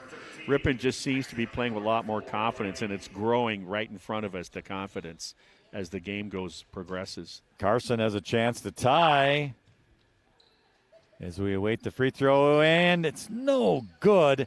And rebound out of there to WLA. 36-35 Vikings on our American Family Insurance scoreboard. As mentioned, Lindsey Nell, 4 fouls. She's out of the game, and she's had, 12 points tonight. When's the last time they hit a three? And that shot's no good by Supernand. Keep doing it. If you're Ripon, you want them to keep shooting. They haven't hit one in a long time. And Bauman got the rebound to Ari Brooks now. She brings it back out here to Reese Brooks. Tries to get inside, does! Foul. And a pass from Reese Brooks to Ari Brooks, and she's fouled on the play. Sister to sister, and she's shaking her head because I think Ari realized, thanks for the foul, because I got a little under the rim there on that shot. So, opportunity here. Ari Brooks with 2 free throws, and the first one is no good. Come on, girls, if you're gonna play the role of the upset, you got to make your shots from the charity stripe. Here comes the second one. Good for Ari Brooks. That gives her 5 points on the night. Wow, we've seen 2 spirited games tonight, have we not? We have, and this one's tied up at 36 with 8:45 remaining in the second half on our American Family Insurance scoreboard. All right, Supernand will have it. They're going to do the same thing Ripon is. Spreading floor, it out. Try to create, and then look for cutters through the lane. And then attack one-on-one if they can. Here's Abby Cole. She's going to bring it now to the right side to Tyson. Cole with a 3. Off the rim, no good. Oh. Came off hard, and it was rebounded by WLA. A good shot by Supernand. Well, 2 Ripon players knocked themselves off the rebound. It's just one of those unfortunate things, and she picked up the change. Made a nice reverse layup. Here's Bauman, who got the ball, brings it back out to Ari Brooks for a 3. No good. Right corner rebound. Gatsky, though. Libby Gatsky with the rebound. She's kind of stuck in the corner, and she traveled. Yep, long shots, long rebounds. That's the good news. We're going to get Noldoff back in at the 8-minute mark with her 3 fouls. Bauman takes a blow. Hope she isn't gone long.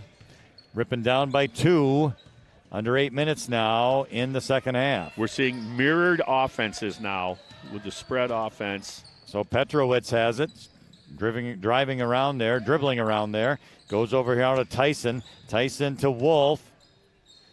Abby Cole has it. Left side wing, drives to the baseline. Good defense by Ari Brooks. To Tyson. Right side.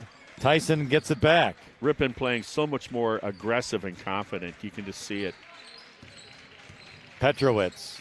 Supernand to the lane. Jump No shot way. off glass. You got to be kidding me. Wow. I'll give her that shot every time. And Addison Supernand hit it. Yeah, she did. Here's Heck of a Noldoff job. now. It's Vikings 40, Tigers 36, 7:08 remaining in the second half. Ripon ball. Ari Brooks tried to get it to Reese Brooks on a give and go, and it was knocked away. Here comes WLA. Abby Cole, left side now, with it is Wolf. Petrowitz takes a drive into the lane, stops, goes, hands it off to Superman. Back out on top. Wolf, Superman, right corner. Here's Petrowitz. Around the horn, down in the left corner by Wolf. Good movement by WLA right now. They have the lead, 40-36. 6:25 remaining in the second half on our American Family Insurance scoreboard. Here's Abby Cole dribbling in the lane, turns with a left hand, put it up and in. Ripon needs a good look here. Take care of the ball and get a good look. Here's Nodoff at the free throw line for the shot is up, no good. And rebound to Petrowitz. Carson Ballman back looking to get in the game.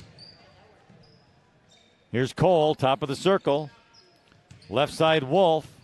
They're all sinking for Ripon. I just like to see someone maybe hit a passing lane here, go for a theft. Petrowitz drives on the baseline, left side. She traveled, wasn't it? Didn't she travel?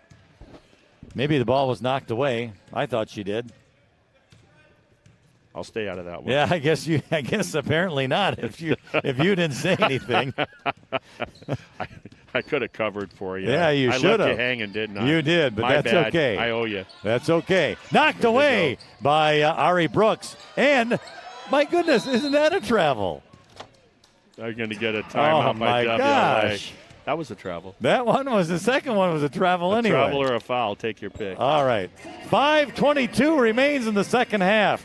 American Family Insurance scoreboard has Vikings 42 and Tigers 36. We'll be back after these messages. Holman Automotive Group is committed to providing a professional and positive sales experience along with the best possible service. Their friendly and knowledgeable staff is always willing to go the extra mile to make sure you are satisfied. They are proud to be a part of the local community and look forward to serving you for many years to come. Holman Automotive Group in Ripon and Waupun.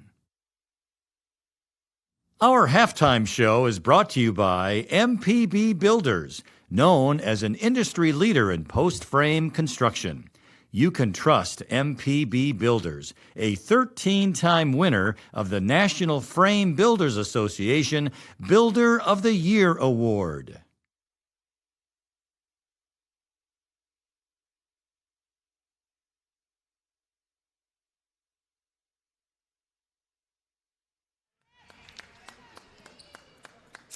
All right, we are back here at the Tigers Den.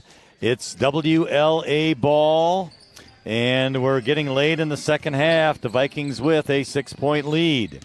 Here's Abby Cole with it. She stops. Hey, Carson Ballman gets in, and a held ball. That's why you needed Carson. It'll stay with WLA, but that's why you needed Carson back in there. Yeah. Now, the other players got to do the same thing. Challenge those passing lanes. You can see where they're going to pass it. Go ahead and anticipate. Don't worry about making a mistake. You got to be aggressive. I was going to say, with the change of possession, it remains Vikings ball. The inbound gets to Lindsay Nell. Remember, she has 4 fouls. She drives, but hands it back out now to Tyson. Supernan, Nell, right side, wing, dribbles, goes back here to Tyson, top of the circle. Now Abby Cole on the right wing. To the free throw line. She's left-handed, and so she's been driving and has done a good job with that tonight. Now, nice wow, pass. What a nice pass from Supernan to Tyson, who laid it up and in inside. That's beautiful basketball.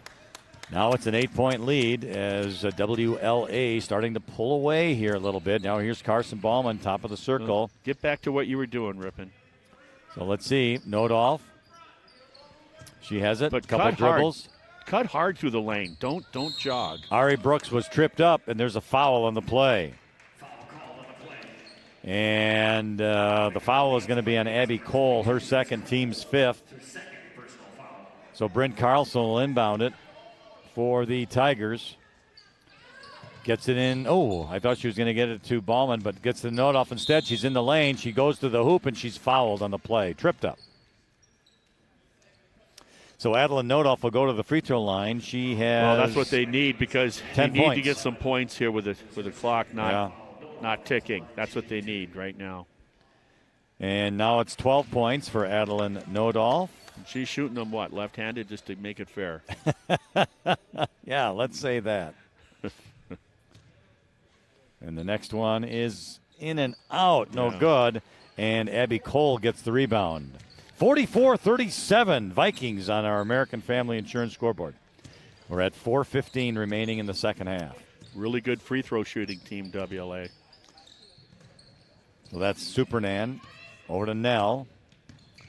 Nell has it to Wolf.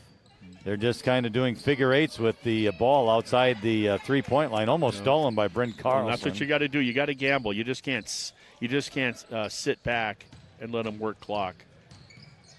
Supernan. Can't sink anymore. Don't worry about it. You got to stay on your person. Abby Cole inside. Nice. Nice job by Adeline Nodoff. Darn. She knocked it off the player of Supernan, and it's Ripon's ball. Got a turnover. Yeah, you got to gamble. Nice job. Nodoff will bring it up now for the Tigers. Come away with points here. Carlson. Yep, wing left side. Going to drive to the baseline, stops, shoots it up, and no good off the glass, just a little hard. Nell got the rebound. 3:20 remaining in the second half. You got to man up. I'm not sinking. I'm not going to be sinking in the lane. I'm manning up. Cole to Wolf. Wolf to Nell. You can't do it. You got to get on him. 44-37 on our American Family Insurance scoreboard. Vikings in the lead. Coming now to 3 minutes remaining in the second half. Here's Cole. Double teamed, and Ari Brooks knocked it away, but maybe as a foul, I guess. Yep. Yep, on Ari Brooks. That's her fourth. Team sixth. I'm not going to sink anymore. I'm going to get belly button to belly button. And everybody, you stay with your person. The inbound. It's Nell in the lane. Going to bring it back out, though. Here's Abby Cole, top of the circle. WLA wants Ripon to foul to get at the free throw line. Thing is, WLA, based on their last game, doesn't miss. Well, they're not going to shoot. Look at it from behind. Oh, Nodoff almost had a steal. Yeah, because she had her back. Here's Abby Cole. Oh, nice bounce pass underneath. And it's a foul on Reese Brooks. Yeah. Supernan made a cut to the basket, got the ball, but Reese Brooks fouled. Net foul with 2:32 remaining in the second half. Seventh team foul, first on Reese Brooks. Shooting will be Addison Supernan, who has 13 points tonight. And the free throw is good. Yeah, they're, like I said earlier before the game, their last game, they made 23 of 26 free throws as a team, 88%. That's just unheard of. Second one's good, too. Now it's 46-37, 2:30 remaining in the second half. Nodoff over now to Carlson. Trying to get it to... Yeah, don't... There, cutting in the lane was Ari Brooks, and she lays it up and in. Yeah, she's the female version of Mitch Petin around the glass, I'll tell you. Did it with the left hand. Now Ripon with some pressure. Down by 7. And a timeout taken by the Vikings. Still in this game with 2 minutes and change. Yep, 2:09 remaining in the second half. It's WLA 46, Ripon 39. Back in a moment. Hometown Radio, the home of the Wave and the Bug, is your local source for news, weather, and sports. Tune in to WRPN 93.1 FM and AM 1600 and team up every weekday morning with Bob Nelson to find out what's happening in your area. Friendly service, competitive pricing. Modern Overhead Door does a tremendous job with quality installation of new garage doors and providing professional service after the sale. Selling residential and commercial CHI overhead doors. Modern Overhead Door. Family owned and operated in Ripon. Call 748-5000.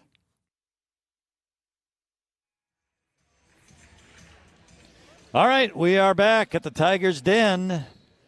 WLA ball right in front of the scores table. Again, Ripon down by 7. 2:09 remains. The inbound to Lindsay Nell. Ballman on her. Very tight. Nell dribbled it off her foot, and it's a layup by Carson. Oh, Ballman, oh, she missed it.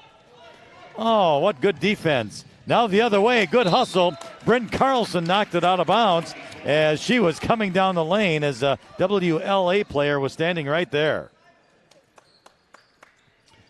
So the Vikings will inbound it. $1:54 remains.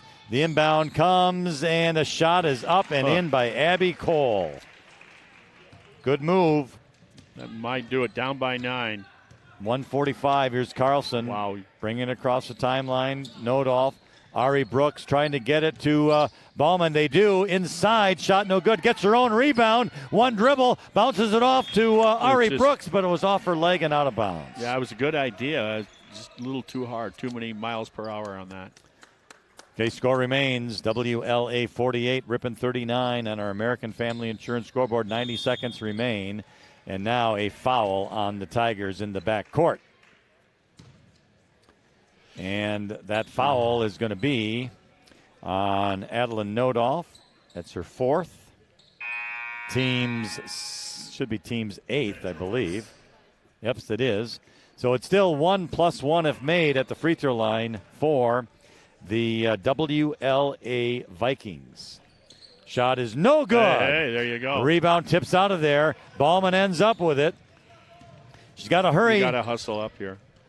She gets a long pass now to Carlson.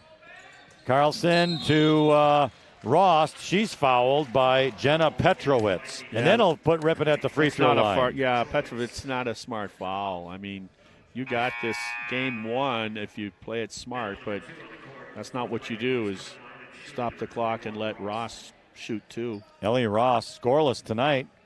So she gets 1 free throw +1 if made, and she does not make it. Rebound out of there to Abby Cole.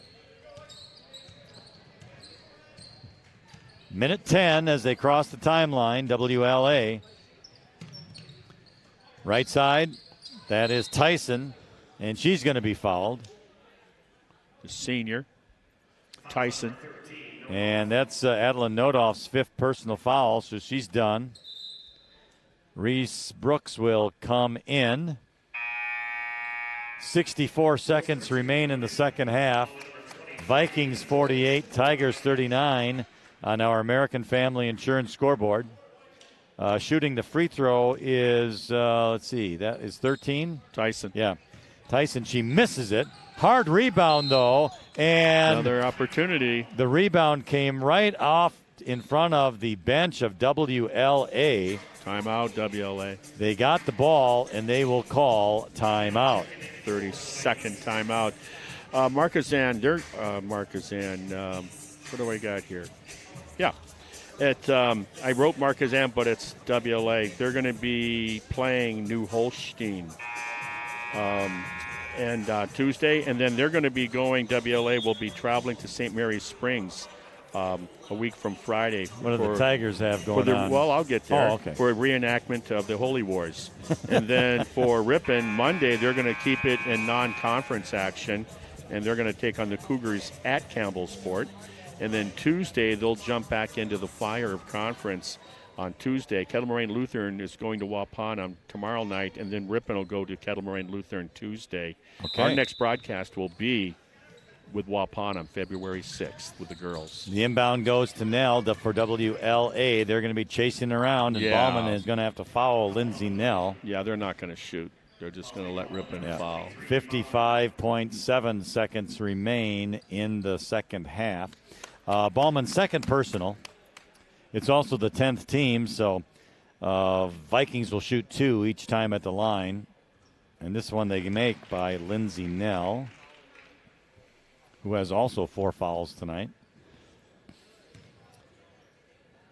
And the second one is up, and it is also good. So Carson Ballman will inbound. Have to go the length of the court. Bryn Carlson brings it up. 50 seconds. to Carson Ballman. Left side. Reese Brooks for three. Got it! On the wing. 38 seconds remain. Passing it off. And wow, underneath the basket was wide open, and a layup by Haley Wolf. 27 seconds. It's 52-42. Here is a three by Rost in the corner. It's good by Ellie Rost. 15 seconds, and WLA gets fouled by Ellie Rost. Just ran out of time. Yeah. Nice couple of threes there in the last Ripon possessions. Indeed. Ellie Ross, third personal. 2 free throws by Abby Cole makes the first.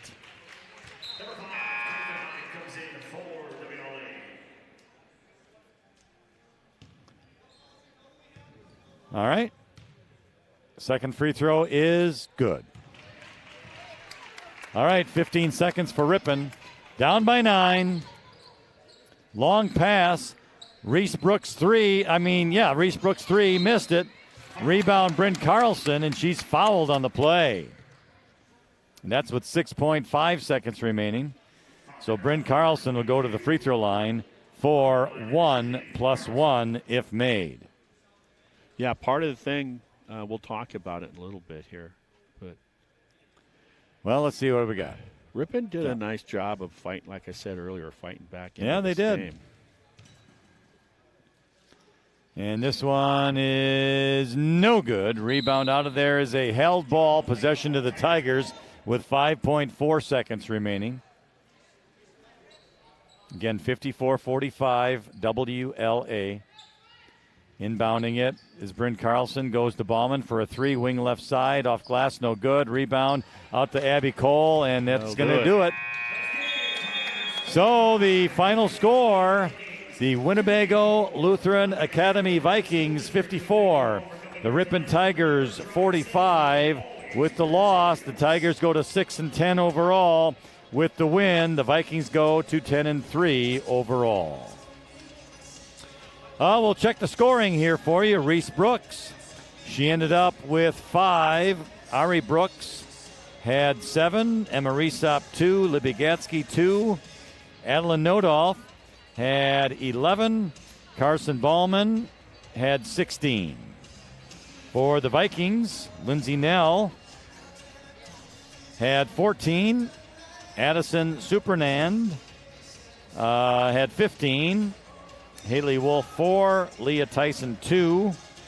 Abby Cole 13. Jenna Petrowitz 6.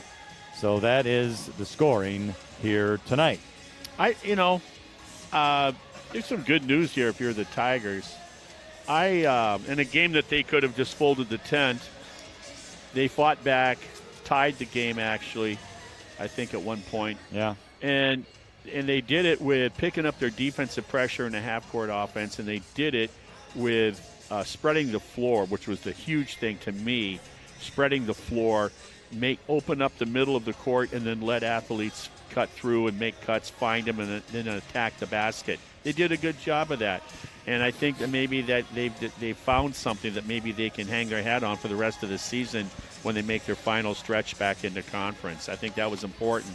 A thing that hurt them tonight is, I don't know what the numbers are, but I don't have to know what the numbers are to know that they did not shoot well from the free throw line at all. And in a game that you lose by single digits, you're going to look back at that, and it's going to be the free throw shooting. You're going to go should have, would have, could have, and that's in our house too.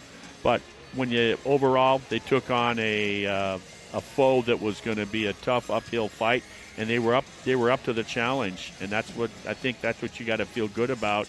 If I'm the coaching staff, that's what I'm going to talk about, and get ready for Campbellsport on Monday. Enjoy the weekend, right, and get back at making the donuts on Monday, and then they'll travel the next day right into Kettle Moraine Lutheran and take on a tough opponent there that's ranked currently 4th in state. Our next game isn't until February 4th. Who do the Tigers play then? February 6th. February 6th, and the number 1 ranked team in the state, Waupun Warriors will be in town. And so bring your helmet and your shoulder pads. All right. It's going to be a wild one. So a split decision here tonight. The Ripon boys defeated Markesan. The Ripon girls lose to Winnebago Lutheran Academy.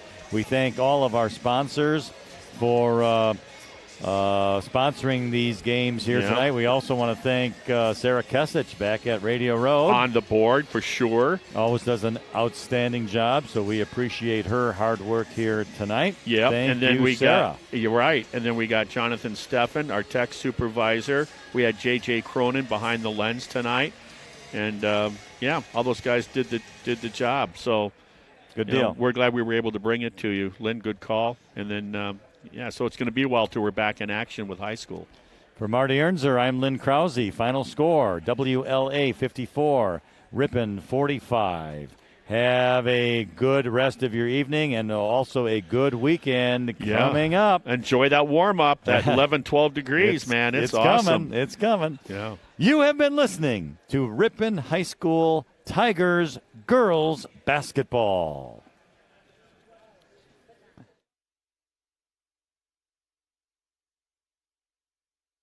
Ripon Area School District continues to offer the very best educational options to each and every student.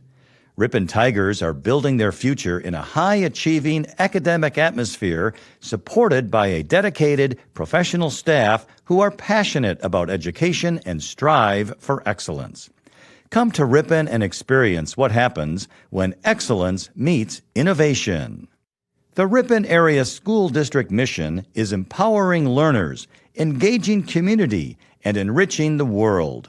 Ripon students live that mission through the Early Childhood Program, project-based charter schools, K-12 engineering courses, strong fine arts offerings, numerous extracurricular offerings, and the Start College Early program. Come to Ripon and experience what happens when excellence meets innovation.